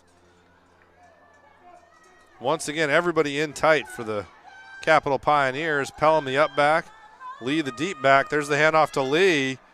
Gets in the line, and it looks like she's got it. She needed to get to the 5, and she got to the 4. 1st and goal. Capital, Clarissa Adams wants off. And Carson Lewis comes off as well. Capital trying to stay fresh here as Seattle just sets up. So they've gone 52 yards so far on this drive, 2:20 to go in the quarter. There's the pitch to Lee. She's got room to the outside, one to beat. She does, and she's in. Touchdown, Spartans. Andrala Lee. Off tackle, Alyssa Flores wants to substitute. Nobody wants to come in for her because everybody's tired over there for Capital. A 59-yard drive for the Seattle Spartans, and they take their first lead of the game, 12-6. Looking at the two-point conversion here. 2:10 to go in the third quarter, and the Spartans are on top. Once again, I formation. Ashley Gerardo out wide on the right here. She's split wide. And there's Lee up the middle. Breaks a tackle, and she's in. Two-point conversion is good.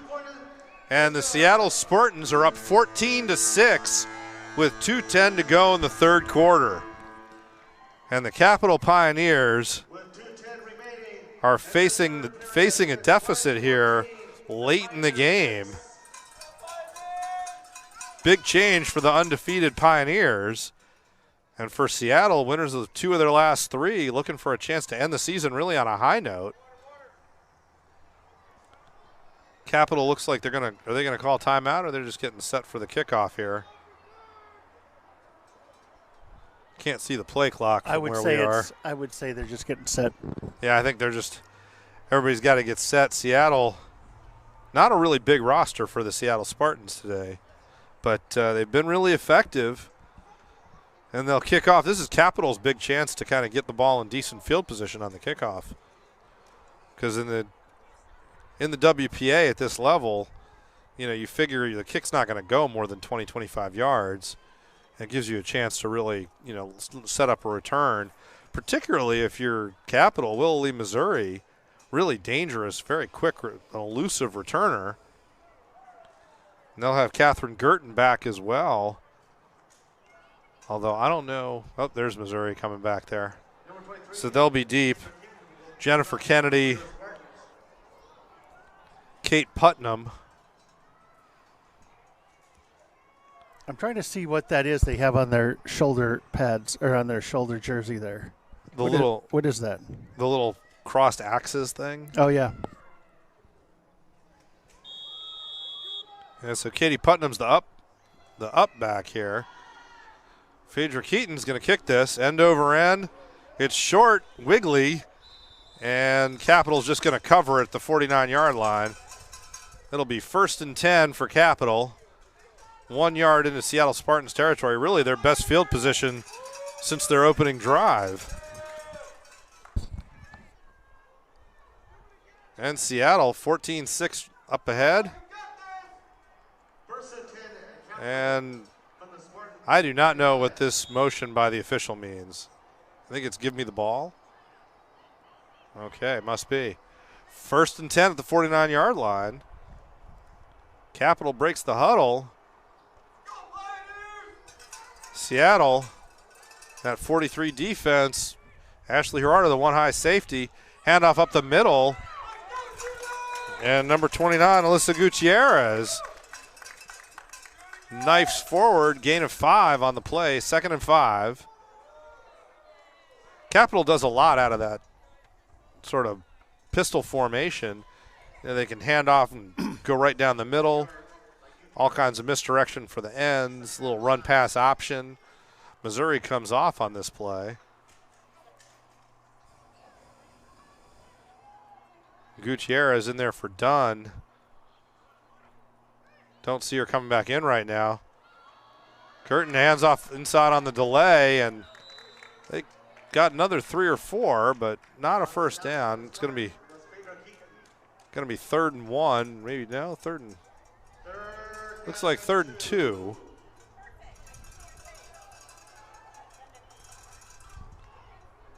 So 3rd and 2.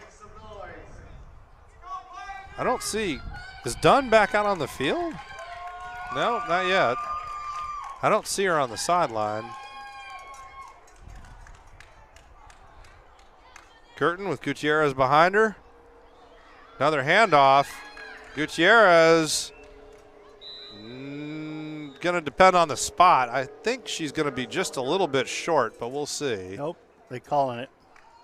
And they're calling it a first down. She got two, needed two, and they gave her 2.5. So first, they actually gave her 3. So 1st and 10 for Capital at the Seattle 38.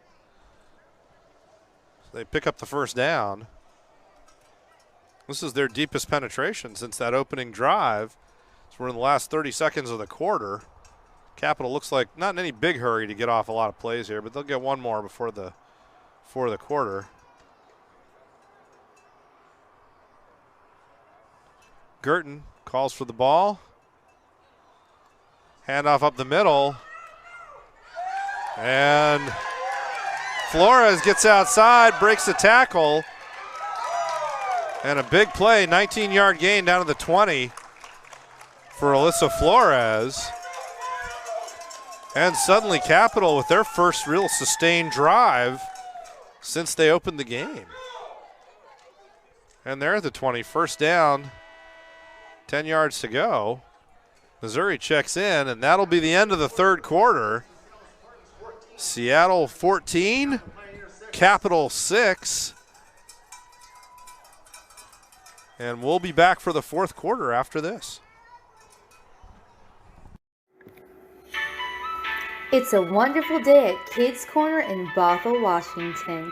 Come see us today and meet our loving teachers, which will provide your child with a full day of activities, including art, STEM, music, language, and more. With diapers, wipes, transportation, and meals included, it's a wonderful day at Kids Corner. Come see us today. Kids Corner in Bothell.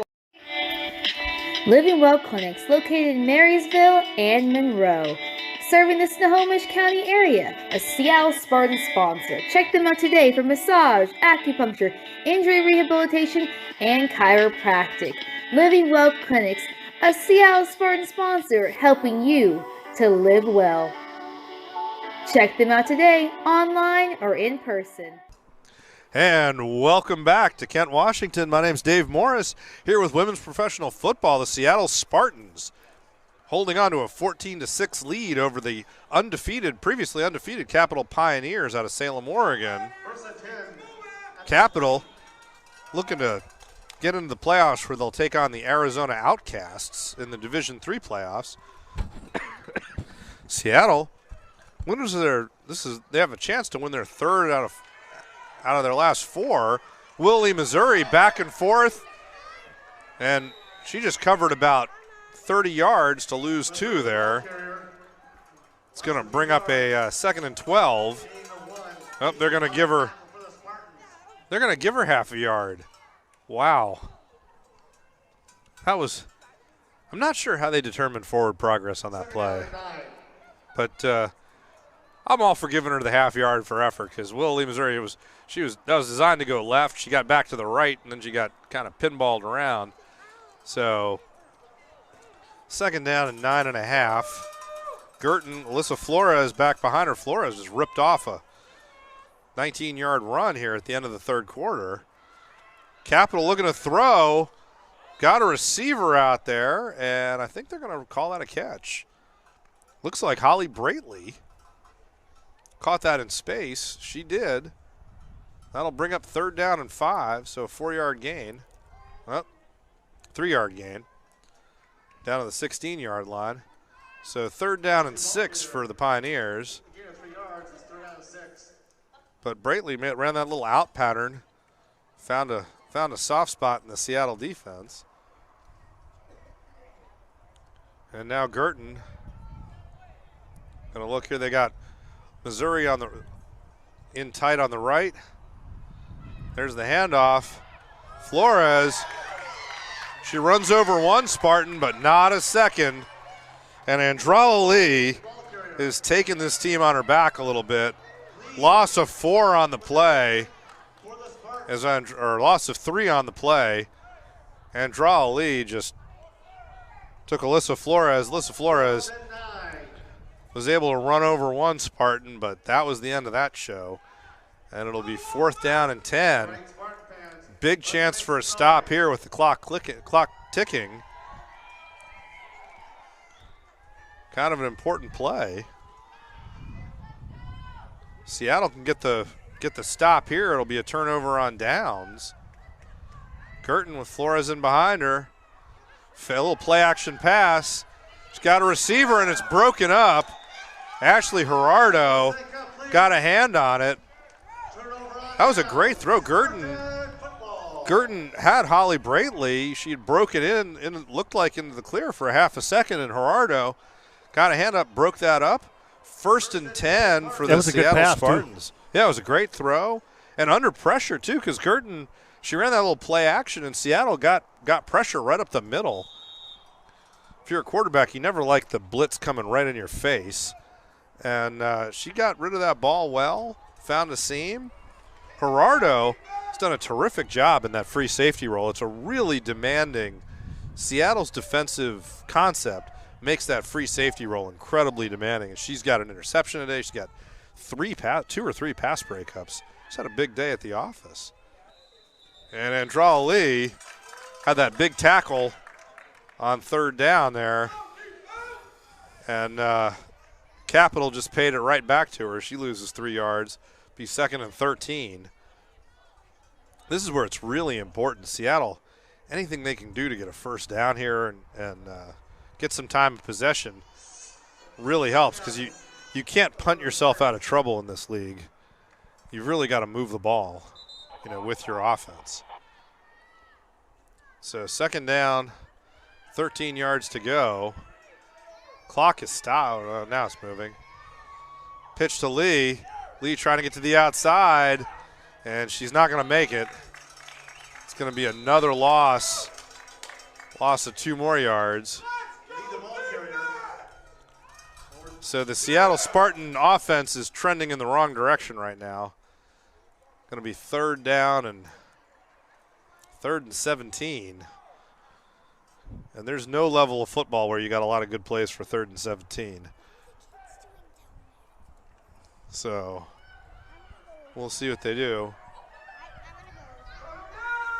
So 3 backs in the backfield. Han Wansley. There's the pitch. Lee cuts it inside. She'll gain a couple this time. Back to the 15-yard line, so that'll bring up 4th down. 4th and 15, and it's decision time for the Spartans. Do you go for it? Do you punt? What do you do here? Oh, they're signaling punt. Capital's going to bring, no, they're not going to bring Missouri back. They don't think, Capital doesn't seem to think that Wansley's going to punt this. We'll see. Oh, now they do. Missouri dropping back, Wansley dropping back. She's going to try to kick it. It's important to get this out of bounds where nobody can return it. Good little pooch kick, and it's going to die down at the 38-yard line. So really good field position for Capital here. 10:44 to go in the game. They're down 8, but a big 3 and out for the Capital defense, and they get a chance to attack again here. 38 yards to the end zone. They start in plus territory. And Seattle's going to take the deep breath here.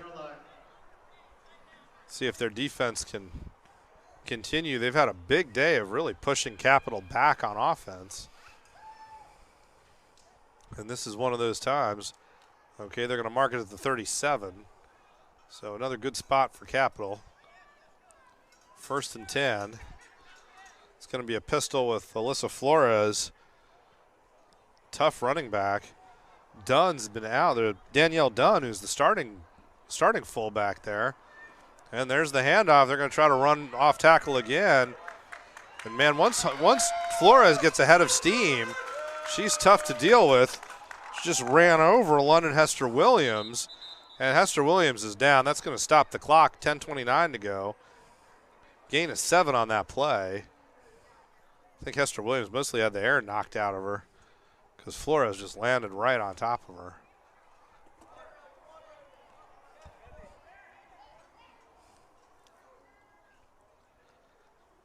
And for Seattle, it's going to bring Katrina Rooks into the game from Marysville.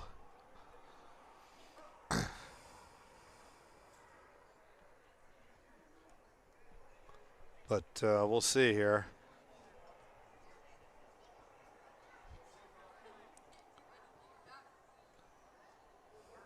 Seattle, I thought it was more she had her wind knocked out of her.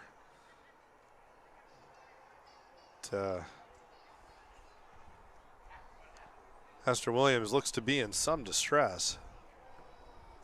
So we'll have to see. I think they're giving her a second to get her head cleared and just get her breath back.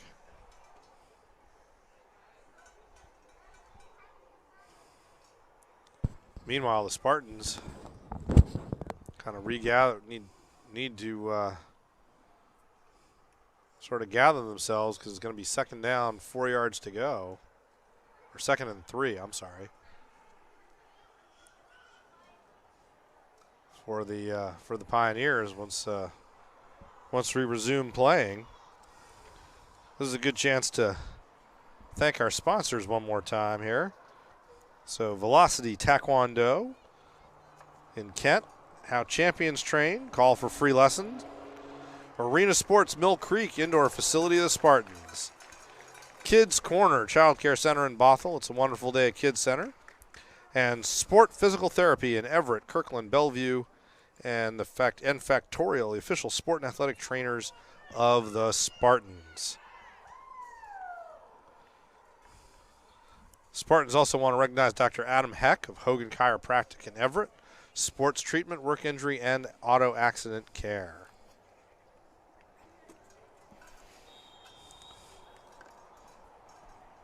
So also special thanks to the Women's Football Alliance and their sponsors. As Capital steps up here, ready to restart things.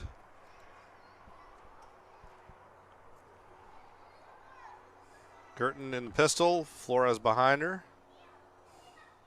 Play action pass, there's the throw, and that's a little bit ambitious there.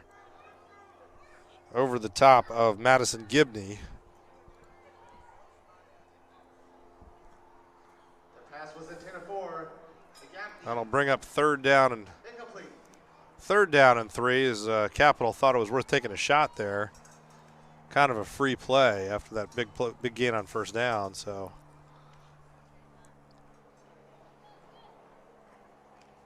here they come again. It's 3rd down and 3. You're really in 2-down territory though if you're Capital. Kennedy in motion, fake handoff, run pass option. Has to bring it down. Now she's going to run and tackled by Lee, but that's going to be a first down for the Pioneers at the 24-yard line. The hard part with a play like that is that you get guys going downfield if she throws, but since she didn't throw the ball, can't have an ineligible player downfield. So 1st and 10 at the 24-yard line. Missouri checks back in for Flores. We'll see what Capital's got cooked up here. They're going to split Macy Grief out wide on the left, on the wide side of the field. Elise Gutierrez in behind Girton. Missouri in motion. There's the handoff. And that time, a lot of misdirection set up for Kennedy. All those fakes really didn't fool anybody, and it'll be 2nd and 10. They might give her a yard. One of the Capital players is down. I think she twisted her ankle. Number 3, Clarissa Adams. Gonna need a little help getting off the field. Officials timeout on the field. So we have a timeout on the field, and we're going to take one here as well.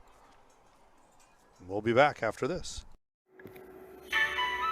It's a wonderful day at Kids Corner in Bothell, Washington. Come see us today and meet our loving teachers, which will provide your child with a full day of activities, including art, STEM, music, language, and more. With diapers, wipes, transportation, and meals included. It's a wonderful day at Kids Corner. Come see us today. Kids Corner in Bothell, Washington.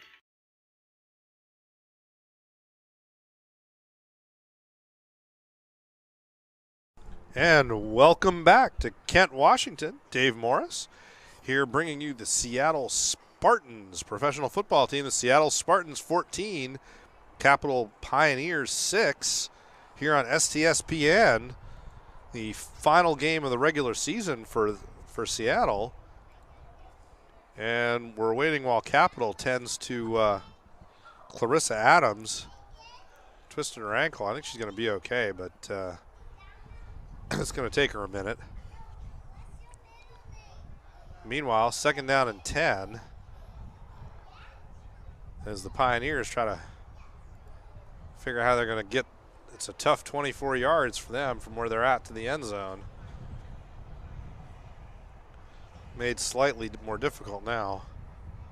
Player down. See what they do. Actually, looks like probably a cramp more than anything else. Got to stay hydrated. There you go. Got to stay hydrated. They're carrying water around. Oh, referee doesn't feel he needs to be hydrated anymore. Well, the one ref over here got a drink. Oh, there you go.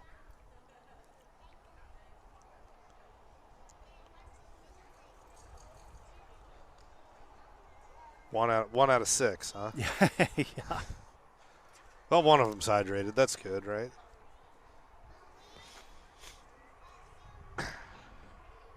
We'll see here. Well, let's hope that they don't have any injuries that require an ambulance tonight, because there's an Alfa Romeo and a Ford truck. They're sitting in the way of where they pull them in. Uh-oh. That was bad planning. The Alfa Romeo driver was at least hesitant about that. Yeah. We'll see if we can get a key to get back out the gate. Oh, that could get exciting. I don't mind climbing, but I have some baggage tonight, so we'll see. Seattle Spartans are up a fan today. They are up a fan. Sydney, my daughter, she's 7 years old. She was awfully excited to watch women's football. Came up here. Let's just hope she doesn't fall off that. Yeah, she fell off a horse yesterday. Oof. So, well, if you're going to ride horses, eventually you're going to fall off one. So she was pretty proud of herself because the horse jumped over a barrier. So she jumped with the horse for the first time. Nice. Then she also fell off the horse for the first time. So that was a lot of excitement for one day. So today, hopefully, that's a lot lower. Of course, it's not grass, but 2nd down and 9. But it looks like everybody's off the field feeling better. Adams is back on her feet here, walking a little gingerly, but she's okay. They're going to give her a lot of Gatorade. Take her helmet. 2nd down, 9 yards to go. Lissa Gutierrez gets the handoff and meets Charity Reed right in the middle of the park. That's not a good situation if you're a running back trying to gain yardage. And that's going to bring up 3rd down, and referees are basically playing around, moving the ball in about a 6-inch area here. So that's going to bring up 3rd down and 3rd and 9. So no gain on 2nd. 2-down territory for the Pioneers, but they're going to have to do better than a yard every 2 plays to get a 1st down. Gutierrez in there again behind Gertens. 2 fakes. This time she's going to throw looking for Missouri. Missouri with the over-the-shoulder catch. Breaks the tackle. Gerardo came over the top. And Willie Lee, Missouri. There's no touchdown signal. Referees are having a very, very long discussion. There's a flag down, ineligible receiver downfield, and that's coming back. It's going to be a 10-yard penalty here, I believe. So it looked like things were about to tighten up Instead, 5-yard penalty. they're going to walk this one off. Let's see. Yep, they're going to walk off a 5-yard penalty. And it's going to be third down again. This time, third down and from the 28-yard line. So third down and 14 for the Pioneers. As Will Lee, Missouri made a great over-the-shoulder catch there, broke a tackle, and it's all for naught coming back. So third and 14, 7:50 to go in the game here. And they're going to throw again. Pressure from Seattle. Throws a little bit short. And they're going to let her get up and try to run there. I thought Holly Braitley was down. She got it down on a knee to catch the ball, but I guess either didn't touch or got up before she got the ball. I'm not sure. Anyway, picked up 6. That'll bring up fourth down and 8 yards to go. Alyssa Flores checks back into the game. Will Lee, Missouri back in the game also. Big play here for Capital. Really, they need to convert here on 4th and 8, keep this thing going. Clock's running, going to be under 7 minutes by the time we snap. Seattle with the 8-point lead. And they're looking to turn this ball over on downs. Gerardo dropping a little deeper. Missouri or Kennedy in motion. Handoffs to Missouri. She's going to try to bounce it outside. That doesn't work. And down she goes at the 25-yard line. Maka Kiala. Haven't called her name for a tackle today, but she got a big one there. Missouri couldn't leak out to the left, tried to cut it back to the right, and Maka Kiala just picked her up and ragdolled her down at the 24-yard line. 1st and 10, Spartans. 6:46 to go in the 4th quarter. And a chance for the Spartans here to run some time off the clock, drive down the field here, and maybe ice this thing with a score. They'll step to the line. Lee's the deep back behind LaShonda Wansley. They flip it to Lee. Lee tries to cut this inside. Breaks a tackle. She's going to get out near the 30-yard line. They're going to say the 28, so 4-yard gain for Andrala Lee. Second and 6. And the clock's running, which is the key for Seattle right now, just as much as anything else. Is clock's their friend now. Got to keep it rolling. You got Lee in the backfield behind Pelham and I think Keaton. There's the pitch. Missouri does a good job setting the edge and forces Lee to cut that back inside. She's going to get maybe 1 if it's a generous spot. Maybe not. That'll bring up third down and 3rd and 6. So no gain on the play. 3rd and 6. Seattle really would like a first down here. They went 3 and out the last trip. This is a big opportunity for a third down conversion here. Wansley, one fake and then into Maki Kiala. And she got a couple, or they're going to give her to the 30. So that's going to bring up 4th down and 4, and it's going to be decision time for Seattle on 4th and 4. And timeout called by Capital. So the Pioneers are going to call timeout here. That's the first timeout of the second half. So they've got 2 left, 5:23 to go in the 4th quarter. And it's 4th and 4. This is where I like that guy from Arkansas, don't punt. Just go for it. We can pick up 4 yards. If you miss, you're not giving that much up because you figure you're going to net, about 15 yards on a punt? Yeah, I don't know what the average is for tonight, but although I saw a couple of good punts out of Capital. She gets the ball up, but Flores gets that ball up in the air pretty high. But, of course, because it's up in the air, it's let Ashley Gerardo catch it and return it. I don't think you're doing yourself a lot of favors. That's the argument, actually, that guy in Arkansas, it was that, if you punt it, if you have a good punt, they can return it. If it's a bad punt, it's not going anywhere anyway. You might as well go for it. If you get the conversion, you still have the ball, and if you miss, how much difference does that 10 or 15 yards really make? Or even 20 or 25 yards. And he had the math to show. It was like, hey, it doesn't make sense to kick it. I think for Seattle, this is one of those times where you got to really think about it. Looks like they're going to try to punt, though. You've got Wansley back deep. Will Lee, Missouri, I think it'd be really smart to kick this thing out of bounds again.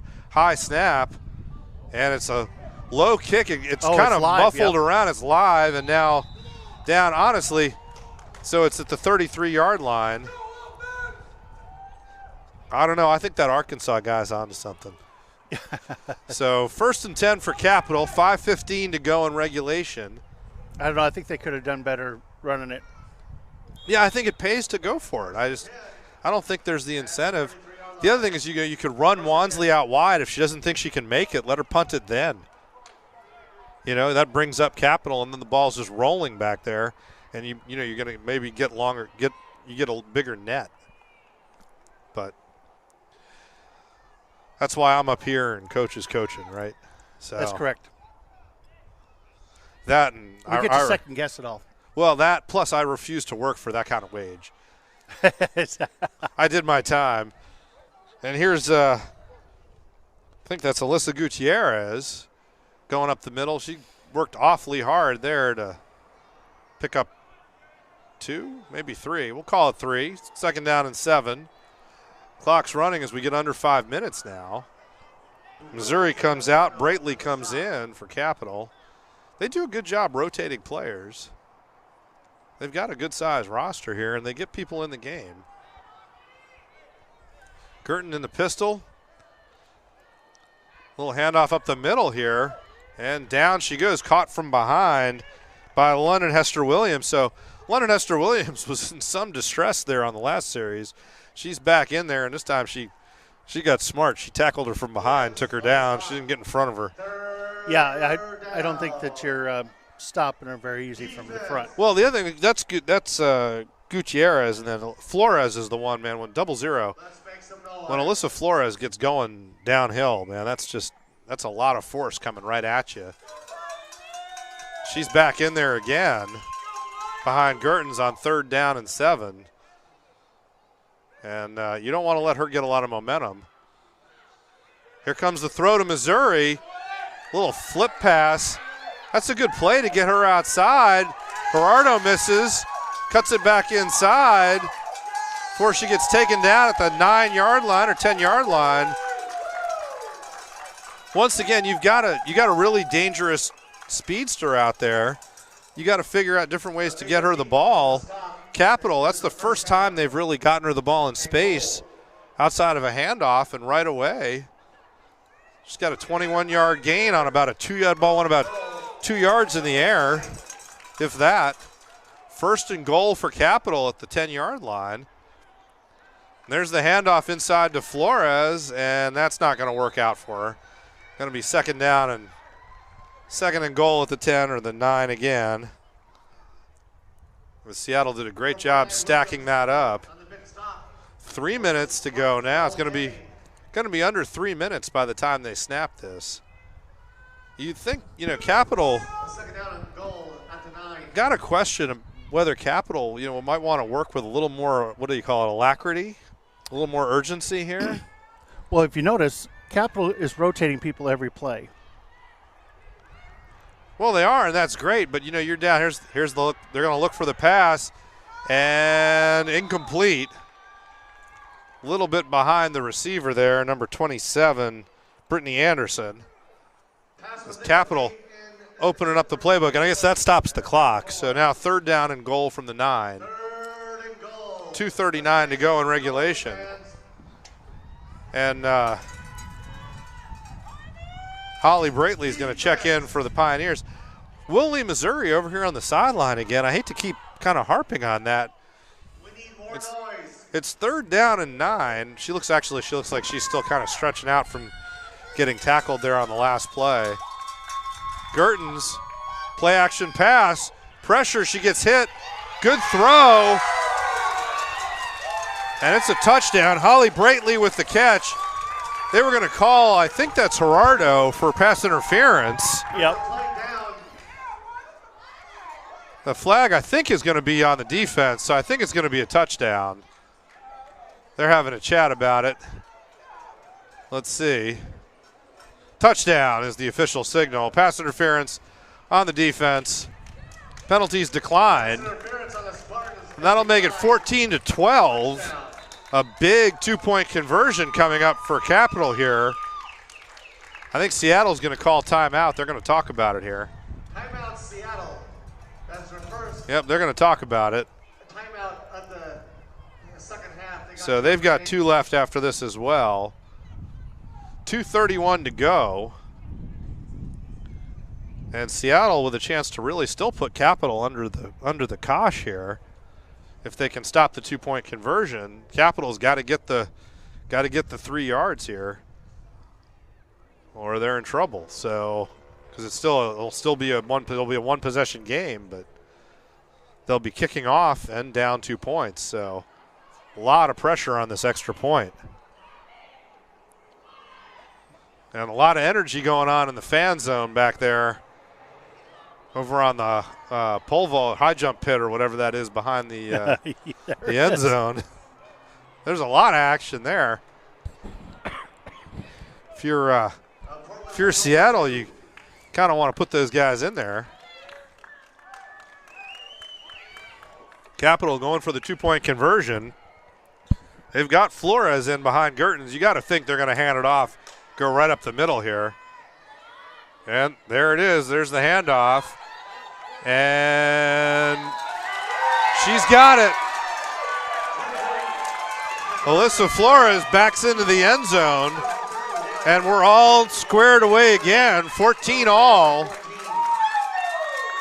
So 14-14. With 2 minutes and 30 seconds to go in regulation. So what are the overtime rules here? I'm not sure. Okay. What is it for college? For college, they get the ball at the 25-yard line. I think that's what they follow. Okay. I would think that'd be a special thing. Do they do ties? They might just call it a tie. I don't know.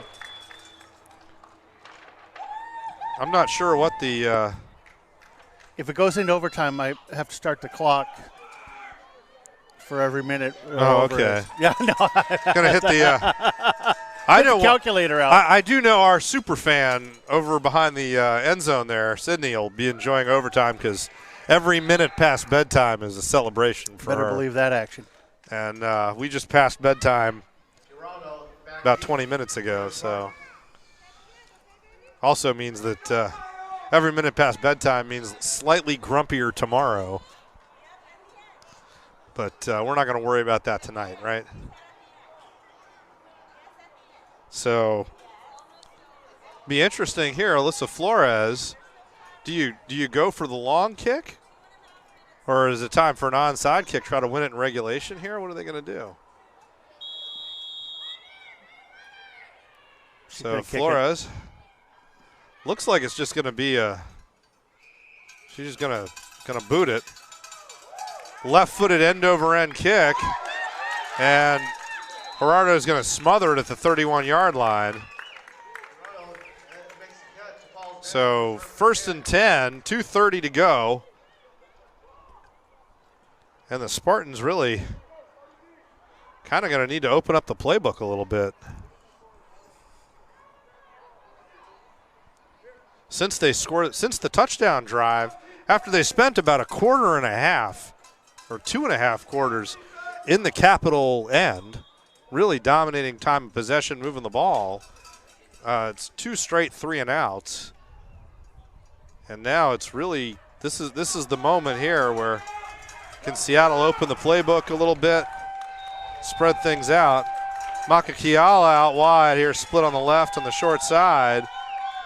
Pelham and Lee going to try to get outside, and is just swarmed by that Capital pursuit. Loss of 9 on first down. It's going to bring up 2nd and 19. Now they're going to give her, they're going to say loss of 7. They're going to give her the 24. So we get under 2 minutes here in regulation.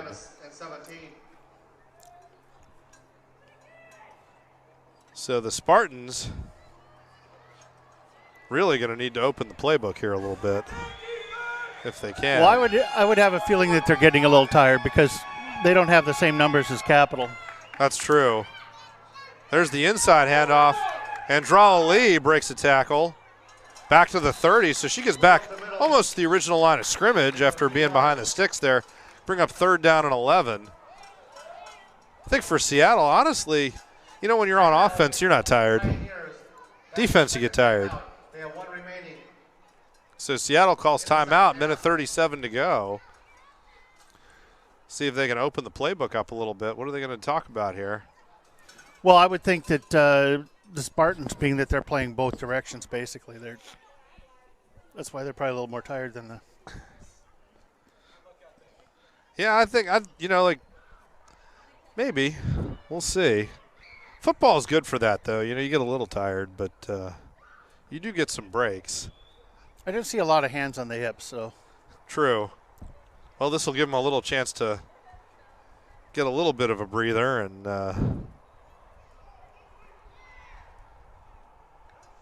they've got a chance to put together a little bit of a 2-down set. Capital, the other thing is Capital plays their defense they're so compressed defensively. Now they've dropped Madison Gibney back a little bit deeper. But they've still got, I mean, if you look at, they got 10 guys in the box right now. I mean, if you can break through that first line, there's not a lot of depth to that defense. You're gonna be able to make a run. Wansley in the shotgun now. Here comes pressure, good protection. Wansley has time. Finds a receiver.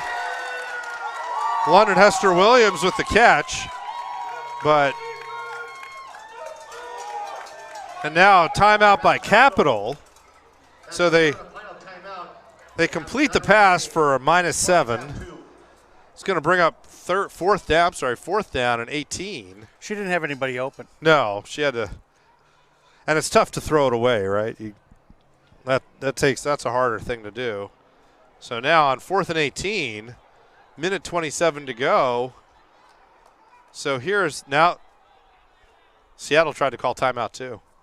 They wanted to talk about it also. But now it's decision time, right? Now do you kick it? They didn't go for it the last time. Yeah, but the last time they had 4 yards. Right. Now they got 18. But it's the same problem. If you punt it, how far are you really getting it? Versus if you go for it, you might pick it up, and if they gain 10 yards and and they're short, they're still about how much more would a punt be? So, whatever it is, you want the Capital to be as far away from the end zone as possible. Well, Capital's only got 1 timeout left, I think, if they have any. They might have 1 left. Honestly, I think you go for it here, run the clock down as far as you can. Hopefully, you at least get the conversion, but if you don't get the conversion, at least run a lot of time off the clock and try to give them less than a minute. She's going to punt. Yep. Missouri back deep. Maka Kiala, they're going to have to get everybody set here. Oh, now they sorted it out. They're on the line. High snap. No, it's a throw. She's got Kiala. Kiala's going to get the first down and then some. Here she goes over midfield, 1 to beat. Will Lee, Missouri held her up long enough to make a tackle. That's going to stop the clock. A minute 13 to go. 1st and 10 at the 47. Easily the Seattle Spartans' longest pass of the season. Now, I did not see that coming. You didn't see it? Well, neither did Capital. Maka Kiala wide open. They wind the clock. Minute 10. I think Seattle's got 1 timeout left. They need to get to the line of scrimmage here, work with some urgency. As we get down under a minute, clock's running. Capital, and they're going right back to that pitch. Man, right away, it's a pitch right. Capital immediately gets 4 guys in the backfield, and it's 2nd down and 16, and we're right back where we were a minute ago. And now a timeout called by Seattle. So Seattle going to use their last timeout, 42 seconds to go. So Capital just those little sweep plays off the pitch. Capital's just getting so much penetration. Really, the best thing that Seattle's done when they've penetrated is just when Lee turns around and runs the other way. I mean, really, because that's what you got to either counter or misdirection, something, because you're not going to run them down. So because they're outnumbering Seattle at the point of attack on those sweeps. So you figure you got 2 running backs as lead blockers. The problem is if the safeties are keying on it, you can get 4 defenders in there just as easily. So Seattle's going to talk about it. You'd think LaShonda Wansley's going to get a chance to open the playbook up here with 42 seconds to go. We'll see what they want to do. 2nd down. 2nd and 16. Nope, you've got Pelham's the deep back. And there's the handoff up the middle. Pelham a little bit of a quick hitter. And she gets caught there. So she gets 3 or 4 back. Going to be 3rd down and 13. Clock's running down to 20 seconds left. Timeout called by Seattle. That's going to be their last timeout. Timeout, Spartans. That's the 3rd and final timeout. So Seattle calls timeout. 3rd down and 12 here. See what they've got cooked up. Sid, make sure you have your coat. Your coat. Right. Go. Make sure you go get it. We have to get our belongings here. Our super fan. That's right. Super fan left her coat back there.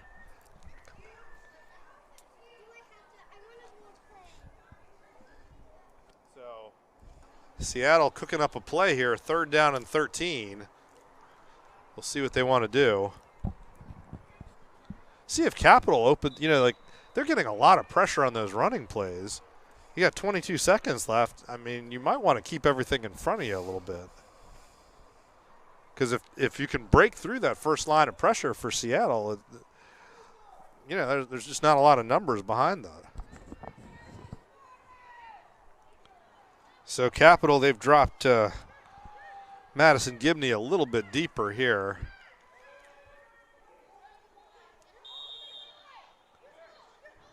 And Watson going to be in the shotgun here. Looks like the Spartans are going to open up the playbook a little bit. They got an extra receiver out wide. So they actually did fool him. There's the throw. And incomplete. That'll bring up 4th down. 16 seconds to go. Pass was incomplete. It's 4th down.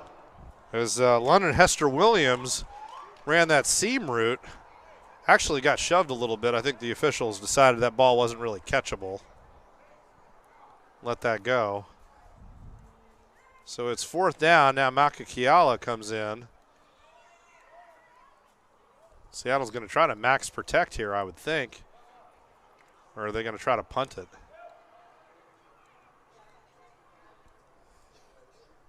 Watson back.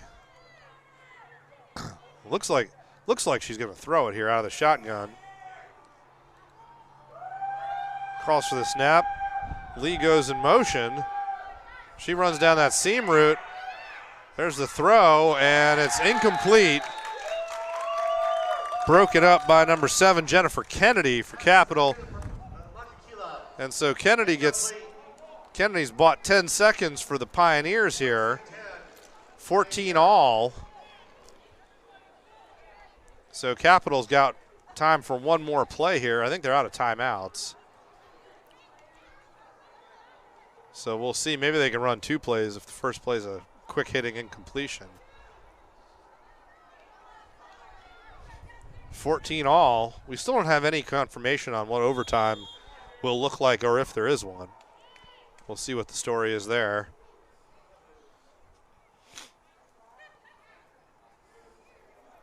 I never understand a big huddle right now. There's 10 seconds left. You just got possession. Surely everybody knows what the play is. Curtin. Fake. Now a handoff to Willie, Missouri. And that'll do it. That's gonna end at least regulation. And then after 4 quarters, we are tied at 14.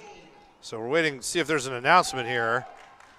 After We are going to overtime. we are going to overtime. So now we get to find out what overtime looks like.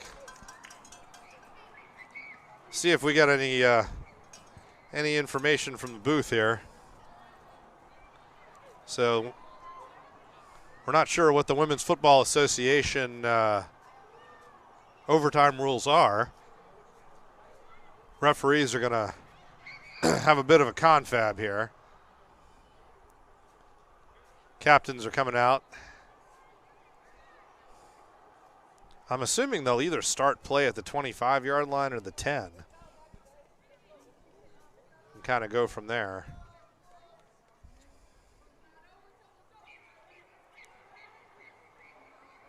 Both teams look slightly confused, honestly. They're not sure.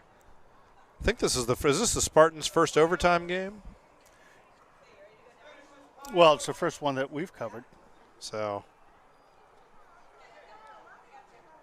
not too many ties in overtime games here. See what they do here. This is a sudden death overtime. Each team will have the ball at the 25-yard line. Oh, there you go. It's sudden death. So the coin flip will determine which team gets the ball at the 25-yard line. This is overtime football. Little bonus football for today, right? Yes, it is. Of course, I don't think this sideline camera guys The Pioneers have won the toss. thinking it's a bonus. Well, But your daughter is. yeah. Oh, hey, we're in favor of free football. That's all I can say. That's right. So we're out here. If you're going to be out here, have a good time. So looks like the Spartans won the toss. So they'll get the ball. I think the Pioneers won picking the side, and Seattle gets the ball first. We'll see if it's really sudden death. If they're getting the ball at the 25-yard line, I'm assuming it's Won the toss, even up. and the Seattle Spartans will get it. Yeah, the Seattle gets it first. It's by round, so Seattle gets the ball first, and then Capital will get a possession as well. So it is college rules for overtime. And the chain gang goes down to the 25-yard line. They'll be running everything on the right side here, I would think.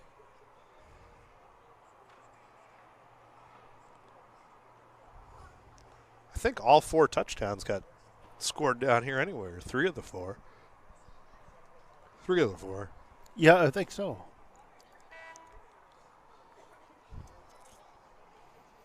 Now Seattle's going to have a big discussion. I think each team gets a timeout as well.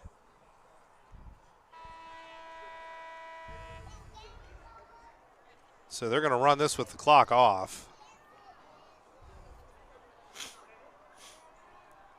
Seattle ought to run that pass play to Maka Kiala again.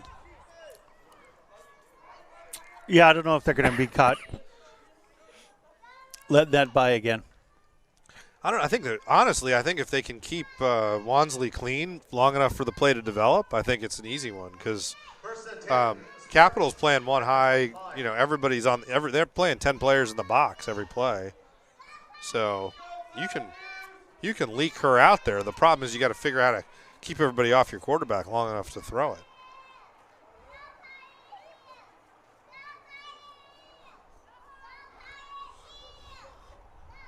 So here we go. Ball marked at the 25-yard line. And We have a super fan behind us. Yeah, the Pioneer super fan. She's pretty excited. All the little guys, it's past their bedtime. They got a lot of energy. They're going to have a lot of energy until they melt down completely. Pelham's the up back in the wishbone. Another pitch, and Capital just strings this out. Lee does well to only lose 4 yards there. The ball carrier, lost 5 yards. Yeah, they're saying 5 on the announcer, but it's going to be 4 actually. Anyway, 2nd down and 14, and it's really important for Seattle to get back in front of the sticks. Their offense, since they scored that touchdown, their offense has been operating behind the sticks, and that is a tough place for a run-oriented offense to work from. And if they're going to run wide, they're going to have to do some kind of misdirection because Capital just there's weight. The minute they see that pitch, you've got 11 players on that side of the field. I formation. Gerardo split wide right on the short side. Lots of room on the left. Handoff up the middle to Pelham. She's going to pick up a couple, but it's going to be 3rd down. 3rd and 11. Nikki Pelham picks up. They lost 4. She picks up 3. And her ankle's definitely a little sore now. 3rd and 11 for the Spartans. Long way to go here for a 1st down. Once again, so Pelham is the up back along with Kiala. Lee in back there. Another pitch. This time Lee cuts it inside, but just stacked up. Capital does a good job getting penetration. And now it's going to be 4th and 13.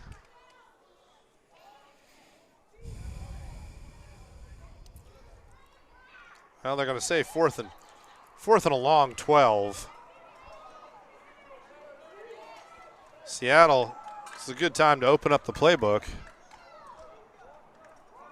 because there's not a lot of inside handoffs that are good for a 4th and 12. Seattle's going to stay tight.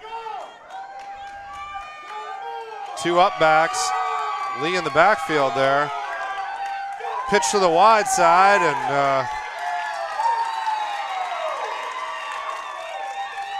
Capital makes the tackle. And that'll bring up a 1st down for Capital at the 25-yard line.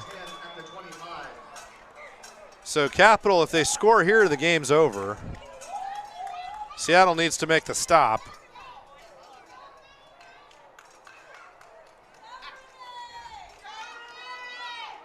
Now let's see, are they going to make Capital go down to the other side of the field? No, they're just going to play here, okay.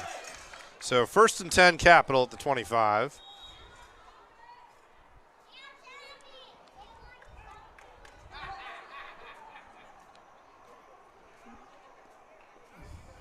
So Pioneers defense just seems to be getting stronger in terms of they're not going to let Lee, Andrella Lee, just run outside. A little bootleg pass, and Gertens one-hopped that to a receiver. She had Rebecca Finneran down there, but couldn't quite get that ball out the way she wanted to. 2nd and 10 for the Pioneers. Seattle's defense played really well today. Capital has not had a lot of answers, and their defense is tough. A lot of misdirection.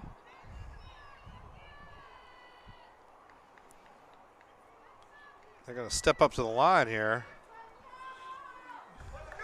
Alyssa Flores in the pistol here. You got to think they're going to hand it to Flores here on 2nd down. And there it is, handoff right up the middle. And she breaks a tackle. And a really hard work. She earned every bit of those 3 yards. It's going to bring up 3rd down and 7.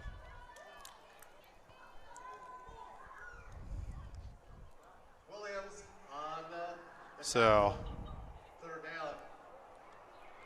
3rd and 7. Flores did a great job, break a couple tackles there. She comes back out. Alyssa Gutierrez is going to be the back. Holly Bratley had the touchdown catch in the 4th quarter there to tie the game.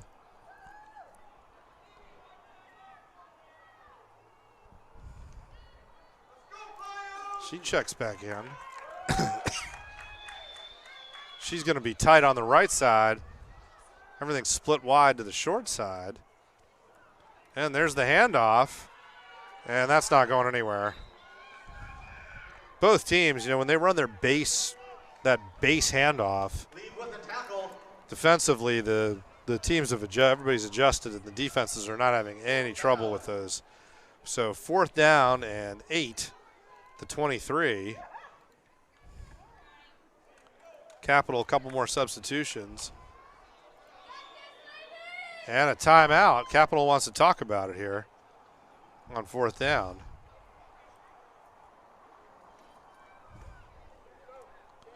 We're going to enter a new realm of way past bedtime for our super fan here.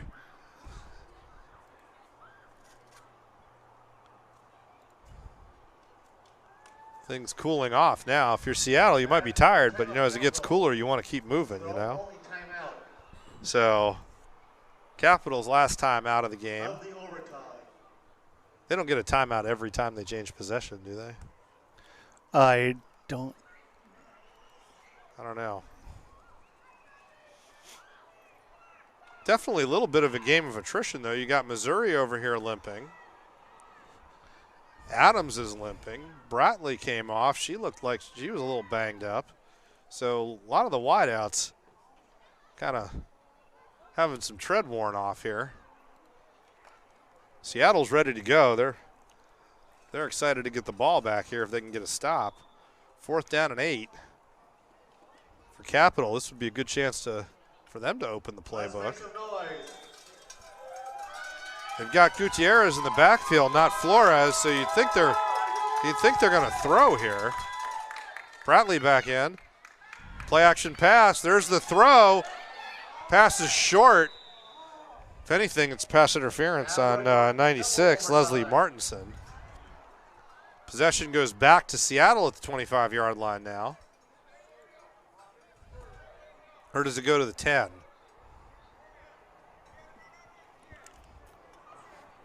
Aren't you the college advisor? You should know that. Well, the college people keep changing the rules too. Oh. But I advise people on playing in college, figuring out what kind of crazy overtime rules they figured out for this season. That's outside my pay grade. I know the high school start at the 10, right? I would say yes. I still remember the first time I saw that. That's exciting stuff right there. They get it right at the 10. The college is at the 25. I think extends the game a little bit. I think the NCAA, it was the 25, and then I thought they went to, after 2 rounds, they get it at the 10-yard line. But we'll see. So Capital gets it first this time. So the ball doesn't go back to Seattle. Capital gets a new set of downs here for the second inning of overtime here. Oh, they swap. Yeah, they swap order. So Bratley in motion, handoff up the middle, and a little 3-yard gain there. 3 yards used to be 3 yards in a cloud of dust. Now it's 3 yards and some rubber. 4 yards. They're going to call it 4. Okay. Sort of a generous spot. I think we're going to run out of data. Artilla Utley checks in there. Bratley back in the game now.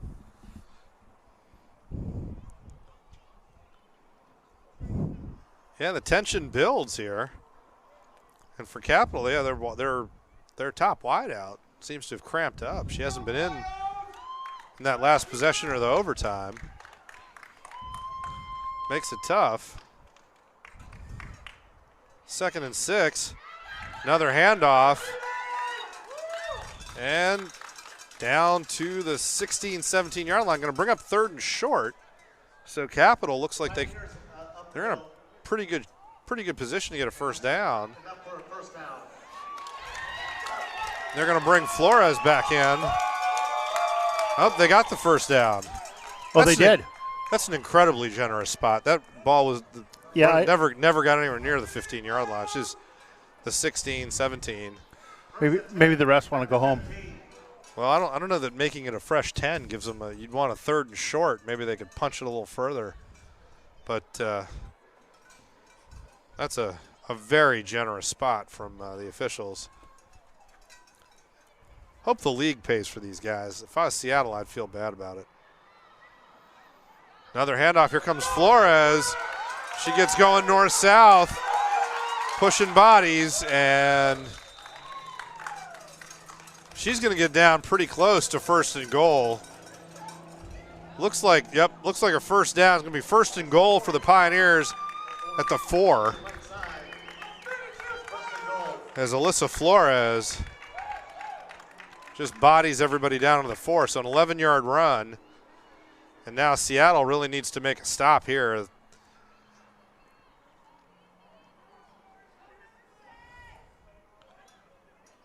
First and goal for Capital. They're going old school. And for Seattle, I think that's Lauren Blazer who goes down. She's going to come off.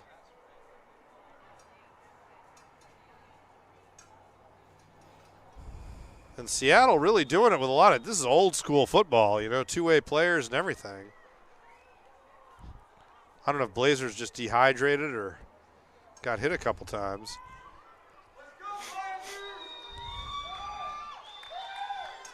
First and goal. Figure here comes the handoff to Flores. There it is. And Seattle trying to hold her out as she tries to fall forward.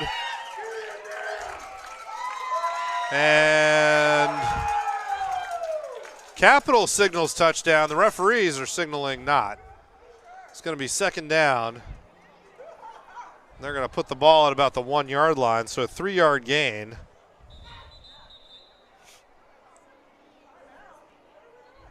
And I think we got an injury timeout. Somebody down for Capital. Nope, everybody's up. Going to be 2nd down, goal to go. Inside the 1.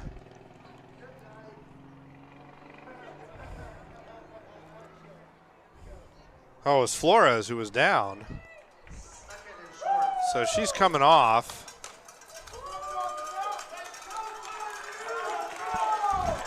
Braitley comes in. 2nd down, goal to go. Really a matter of inches at this point. The Pioneers will look to punch this thing into the end zone for their first lead since the opening possession here in overtime.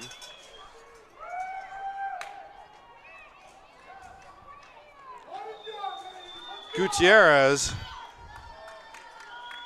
back in the pistol here. There's the handoff. She is not going to get there. Seattle did a great job getting in the backfield. Gutierrez is going to lose 2 yards. Bring up 3rd and goal at the 2 now. 3rd down. So 3rd down, goal to go at the 2. Deep in 2-down territory here. Actually, they're in tight enough. And Alyssa Flores, I've seen her kick a field goal before. Would Capital go for a field goal on 4th down? That's Seattle can force them to make a decision there. Yeah, I don't know. I haven't seen that many field goals. No, I remember them kicking one last year. Oh, yeah. Meanwhile, Gutierrez in the pistol gets the handoff, hits the ground, and there's flags down. Couple flags down. And let's see. I think they're going to call holding. Let's see. No, we'll see. They're talking about it. No signal yet. Oh, they're signaling face mask. It's a touchdown. So Capital gets it in the end zone. So now the referees are going to talk about whether they're going to assess the penalty on the 2-point conversion. There's no 2-point conversion. Well, yeah, because they got to convert it. No. Yeah, because it's not sudden death. It is sudden death. No, I know the guy said it, but you can't. You take turns. So Seattle gets a possession here. So the question is, they're talking about it. Let's see what happens.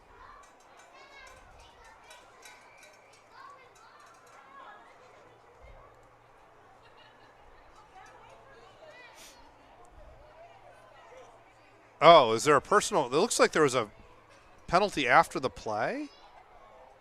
And then Capital called timeout because they're going to have a very long conversation about this. There's a lot of signaling. And now talking to the Seattle coach. I thought maybe they were trying to land a plane. Yeah, I don't know. I can't. They keep pointing to the middle of the field. I wonder if, there was a really late flag. Also, there was a face mask, and then there was a very late flag. So I think they're going to walk. If they're walking off a dead ball and sportsmanlike conduct foul, which it looks like they are, it'll just be the 2-point conversion from wherever they've stopped walking. Is that what they're doing? Or are they just doing a lot of gesturing? Looks like just a lot of gesturing. So here comes Capital. Nope, it's just a lot of gesturing. It's 2-point conversion. Meanwhile, Seattle's got a guy running out there with water. Are they going to call timeout? No. Okay. Nope, we're going to play. No, we're not. Seattle's going to get a drink. So Capital called time. Now Seattle's having a drink. I don't know what the referees are doing. There's a lot of gesture. Capital's wondering, too, did they call time? Is that a timeout? What's that? The post-timeout water break. But Capital fan complaining about the calls. They just called it on Seattle. Gave you the touchdown. And Gutierrez is in the backfield here. There's the pitch, little run pass option. She's not going to make it. No, she made it. She made it. They gave it to her. Lee with the tackle. We got a player down for Capital, number 10 or 11. Is that Macy Grief over there? Or is it 40? I think it's Kate Putnam is down for Capital. Another really generous spot. I mean, it looked like Girton got tackled and then fell forward in the end zone, but she got tackled down to her knees before she fell forward.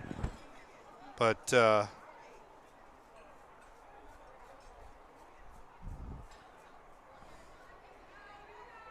meanwhile, so now Seattle down 22-14 has the opportunity. Now they call, or is this the game? What are they doing? Nope, there's a ball. They going out of the other side of the field? After that penalty, it'll be 1st and 10, Spartans at the 40. Oh, so the penalty, the face mask penalty, gets walked off on the ensuing possession. So it's first down. Is it 1st and 10 or 1st and? Yeah, it's first. Is it 1st and 10 or 1st and 25? That's the question, I guess. Looks like it's going to be 1st and 25 from where the stick. Nope, they're bringing the sticks back. So 1st and 10 at the 40 for Seattle. Just as a fan, I only have one request. Like, how about we don't run that sweet pitch to start the possession?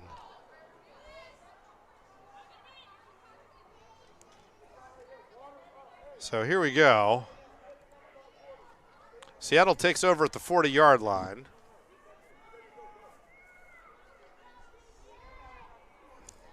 Meanwhile, Capital's got a young woman down on the field here.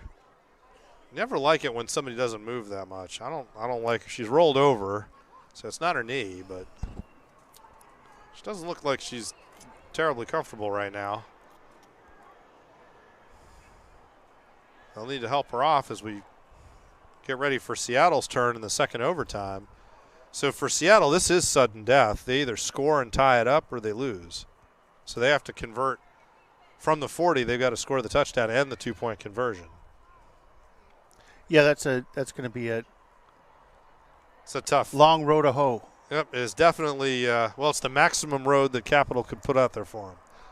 So the one thing I'll say is if you score from the 40 on this drive, at 2-3 yards, man, you're going to be pretty hyped up. Yeah, that's true.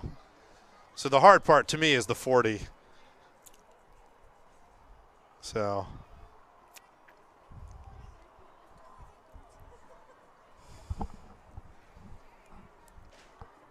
we'll see what's going on. They're still tending to, I believe it's Katie Putnam for Capital.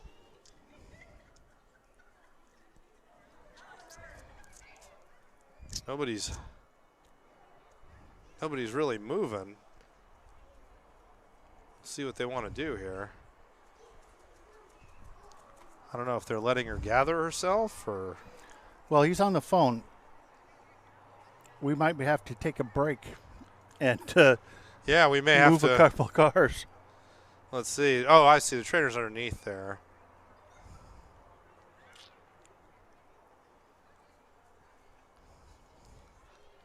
Well, I have to say I'd be trying to. In soccer, we would, we'd want to help her off.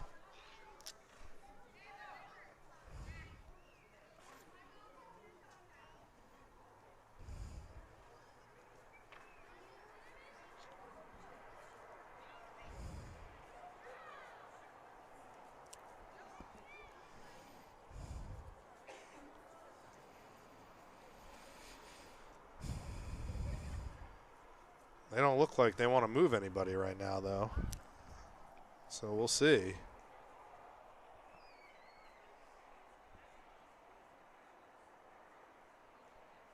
Yeah, because she's not moving. Like,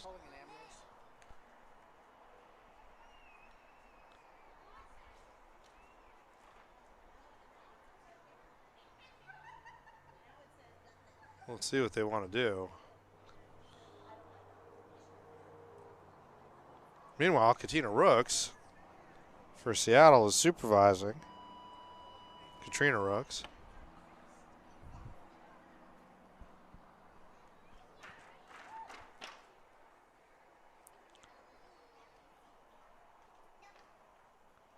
Meanwhile, the officials are ready. Seattle's ready, but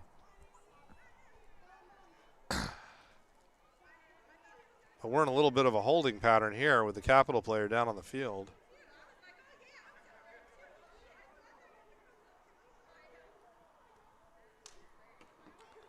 See one referee coming over. Not sure where he's headed. See Willow Lee, Missouri stretching out again here. Capital finally sending a coach over there. I think that's the first time they've sent a coach.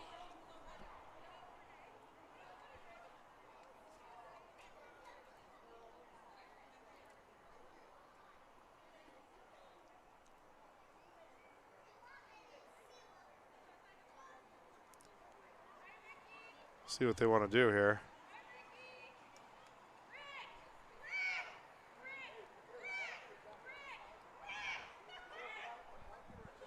Capital's organizing something here. Hey, Coach. Do we have a blanket or a jacket I put over her? Are they calling an ambulance? No, it's just kind of cold. We want to keep her there. I think they are, but. So, yeah, it looks like we're not going to be moving anybody. Then I'll move mine when you get out. Okay. Yeah, here they are.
were just talking about getting someone over there.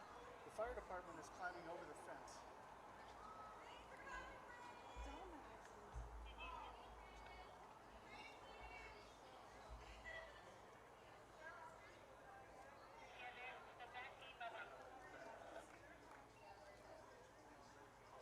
Yeah, it's locked. They did. They came to the back gate.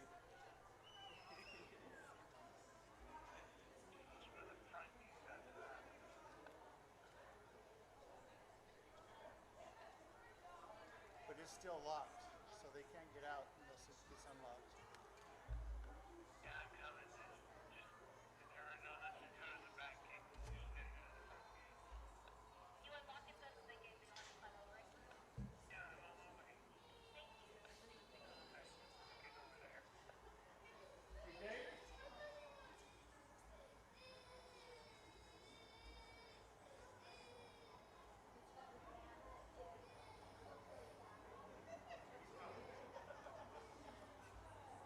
So you still gotta go move your cars, right? No? When the fire truck was coming this way, I saw the guy like who was supposed to unlock the gate go that way. I was like,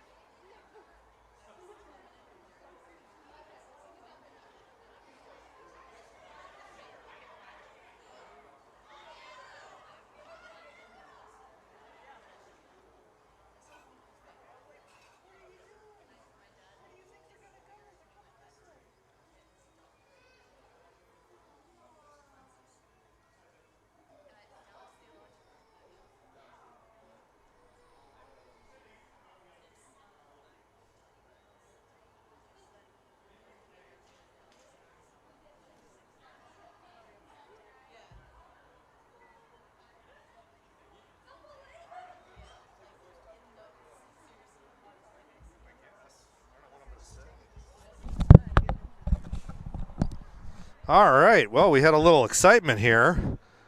The ambulance is coming for Katie Putnam, who's down on the field.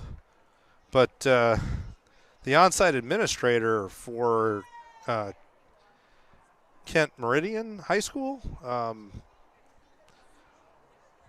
of went the wrong direction there. And so the poor ambulance guys had to climb the fence. So he's walking over, not with a whole lot of speed, to open up the gate so they can, because they're going to have to wheel her off here.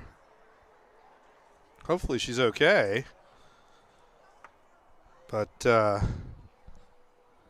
they've made this process about as long and drawn out as you could possibly make it, between being slow to open the gate. And so I was kind of impressed that the fire department climbed the fence. They're pretty athletic, and they took one look at that fence, which is about 8 feet high, and said, that's not going to stop us from helping somebody, and they got over the fence. So bully for them, but difficult position for them to be in because they can't get all their equipment over the fence. I mean, they threw the stuff they could throw over, but hopefully they're opening things up. You can't have a football game and not have ambulance access, though. That doesn't make a lot of sense. I think the other thing, to be fair to the administrator, he certainly broke the turtle barrier there, getting from one side of the field to the other, but he initially went to the side of the field that I think they usually use. So I think they use the main parking lot. This is like an auxiliary thing. It's much closer, but I'll bet you they don't use it for football. Bet you they use the other side.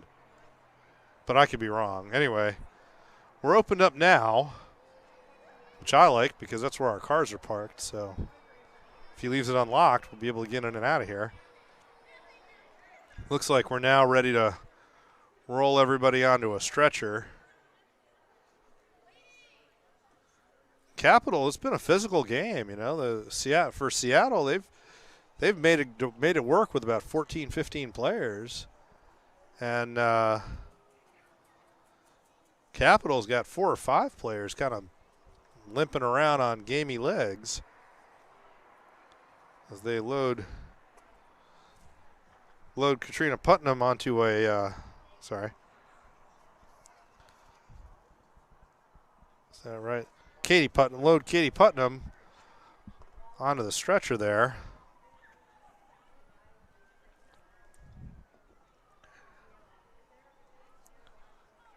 She's been playing both sides for the Pioneers.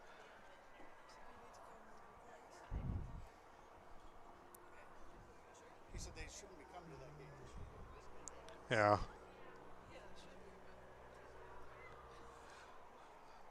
So some confusion from the different emergency services providers about where they needed to get to and how to get in there. Still strapping Ms. Putnam onto the stretcher there.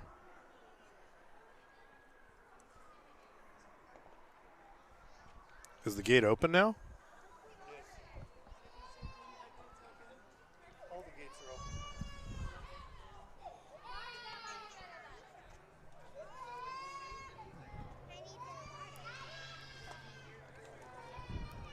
open. Oh, our super fan came for a water refill. And she's going to, when she gets her water back over there, she's going to put her coat on. No kidding around. You want some of that? It's empty. No, I have some. Oh, no, water would be better for her. Okay. Thanks. Here you go. What do you say?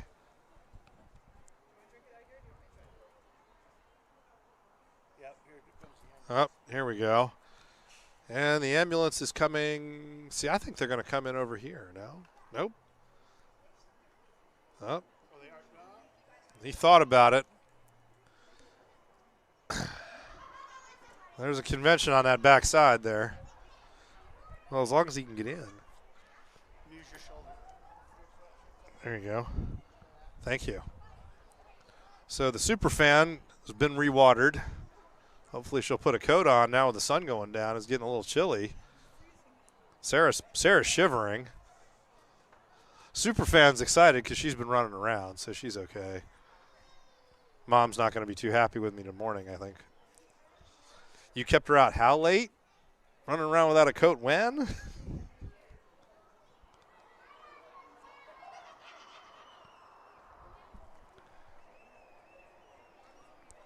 So we'll see.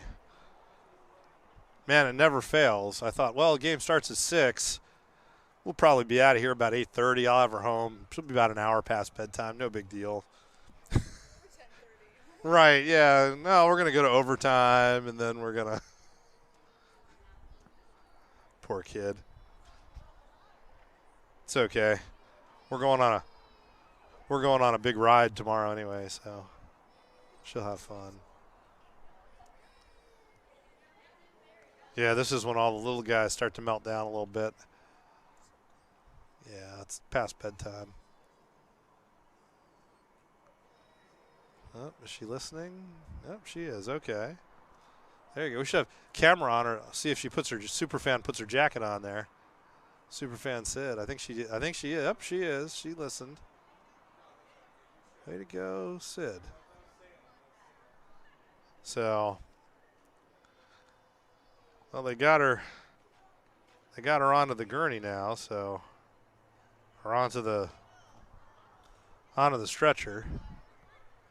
Now they're wheeling the gurney things over here, so they should have her all squared away here pretty quickly. And then that'll let the Seattle Spartans get back to trying to come back here.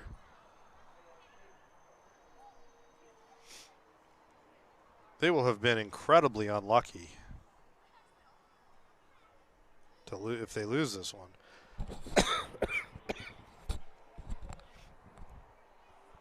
They were really in pretty good position.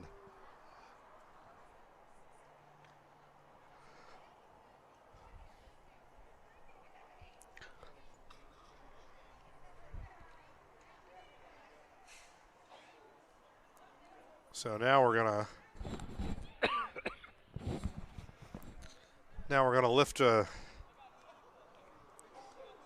lift Putnam up onto the stretcher here, and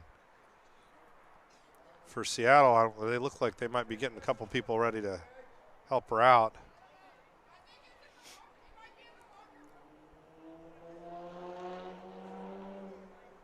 No, they look like they're good to go. Still some last-minute safety things about lifting people up.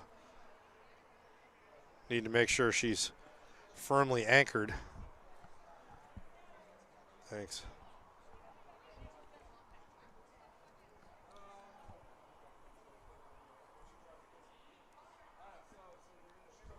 For Seattle, they've had a lot of time to think about this. Be a good opportunity, come up with something different. You know, like they can't go back to that pitch sweep. Capitals kind of got that timed. They're going to have to come up with something else to do if they're going to make up the 40 yards here.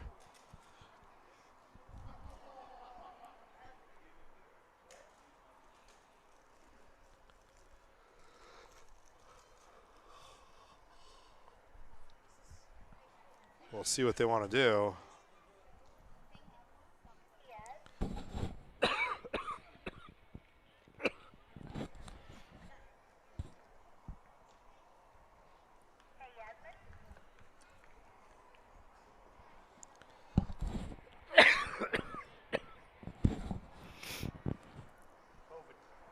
Yep.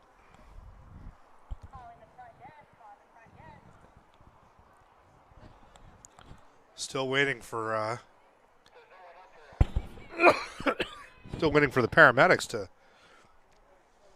get her lifted. It's going to be a challenge. It's going to take all 5 guys.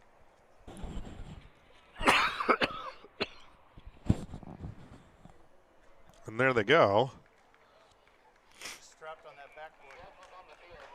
Yeah, they're definitely worried about her back. But she just moved her arms and gave a wave, so I think it's more being cautious than anything else.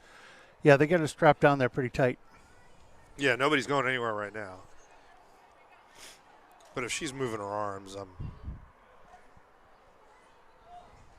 I'm feeling fairly good about it. I think she's I think they're more being careful than anything.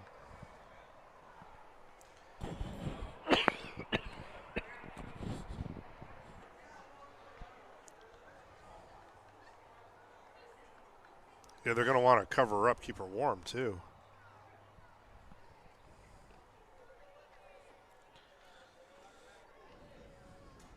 Now they're packing up. They're trying to find the switch to lift that.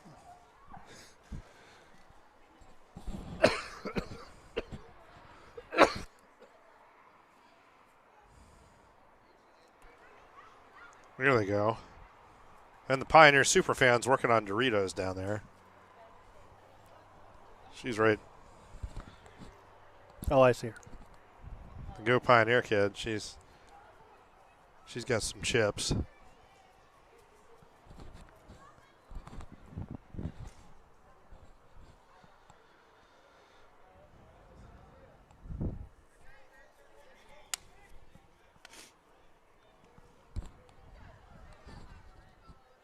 Yep, they got it up. Everybody's hopefully stretched again and going to get at it here.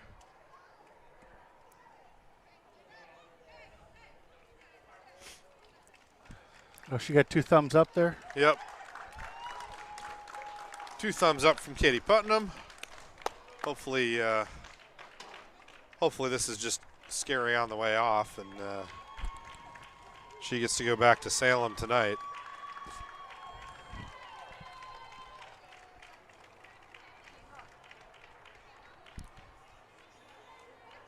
Now they have the fun part. They got to get her over that little gutter thing. And what is that thing? It's the rim of the track. You know, it's a. Yeah, but I haven't curb. seen it anywhere else. Oh no, every track has them. Snohomish doesn't have it. Well, they do when they run a track meet. They must pick it up and take it inside or something.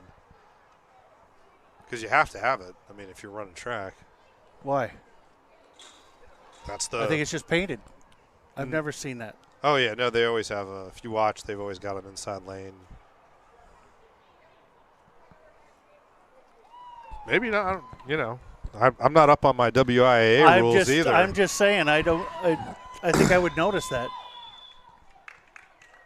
Yeah, usually there's a. I know for college there's always one. So here comes Capital on the field. They're gonna warm up. Oh, the referees are stretching. There you go.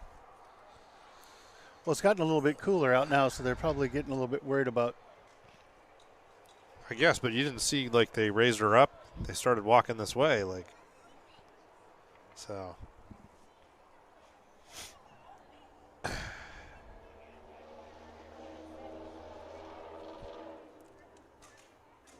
So everybody does a little stretching, and now we'll see.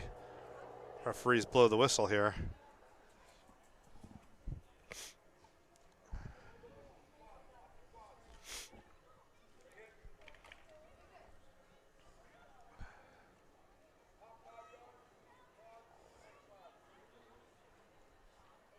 And I think once one team comes out and looks like they want to play, they're going to make the other one come out. But until somebody looks like they're interested, I'll let everybody stretch. So we'll see. They've got the clock winding down from something. Yeah, they've been doing that though, intermittently.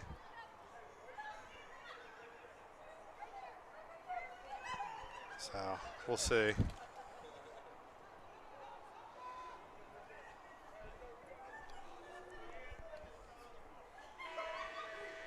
Oh, you're right. There's a horn.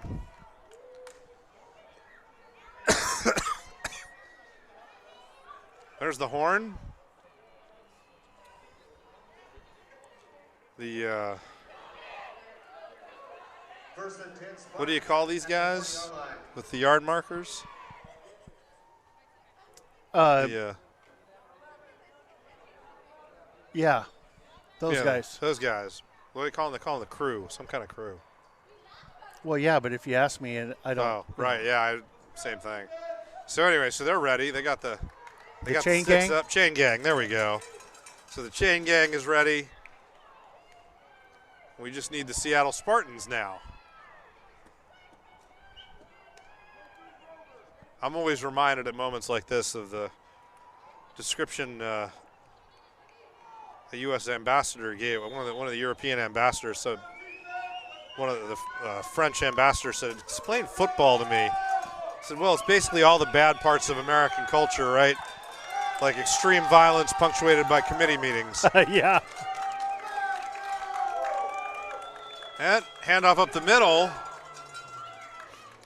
Andrala Lee dives forward for 3 yards, bring up 2nd and 7. Gain of 3 yards. Well, maybe 2. 2nd and 8. Down at 7.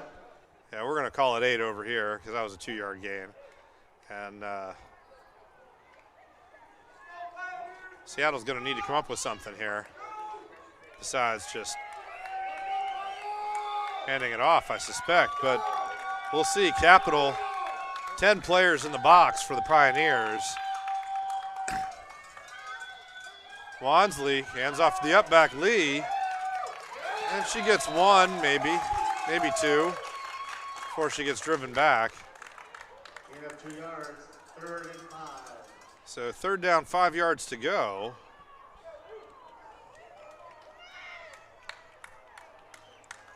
Capital, they certainly think that Seattle's going to hand it off again, which, I mean, that's the smart play. If you're them, you got to figure that's what's going on. But, man, for Wansley, a little play action, you wouldn't have to throw the ball very far to be beyond every single Capital defender. There's a fumble.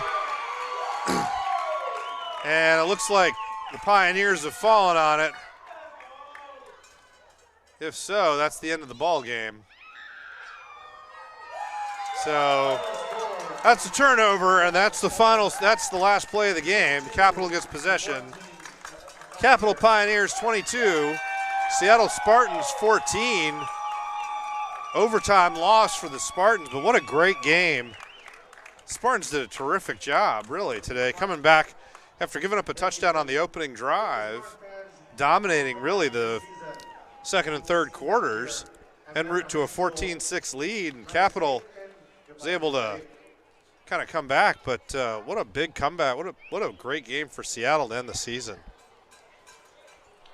So they avenge pretty significant loss down in Salem and a loss last year. They lost 20-8 the first game, and this one goes to overtime. 22-14, and so terrific effort from Seattle. And we'll be back with the players of the game, right? Is that right? I believe so. Let's see. All right.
You could try to play, but you're never gonna beat me. Look the other way, what I'm doing ain't easy. Bloody hands stained from the people who deceive me. Muddy hands break through the chains, go free me. Looking for change, looking for pain. Pulling a mob, pushing a train. I'll never stop, stick to a lane. Pick up the pieces and go rearrange.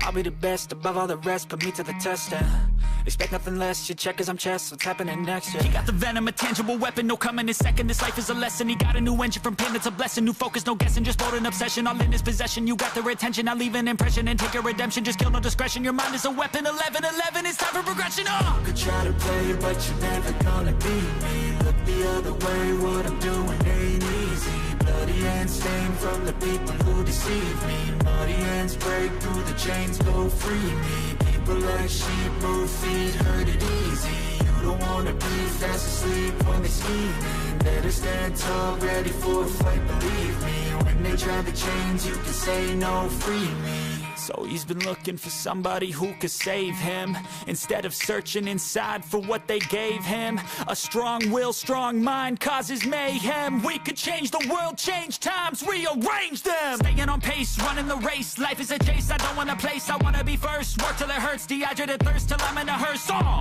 High ambitions and the right mind can take you so far. It's like you lived a few lifetimes. Take off from a break off from the weak minds. They can stay soft. You can change lives. You create thoughts. Never waste time. You got one shot. You got one life. Better pop off. What do you like? Make a dream job. No 9-5. No mean boss. Just my life and free thoughts. You could try to play, but you're never gonna beat me. Look the other way. What I'm doing ain't easy. Bloody hands stained from the people who deceive me. Muddy hands break through the chains, go free me. People like sheep move feet, hurt it easy. You don't wanna be fast asleep when they scheming. Better stand tall, ready for a fight, believe me. When they try the chains, you can say no, free me.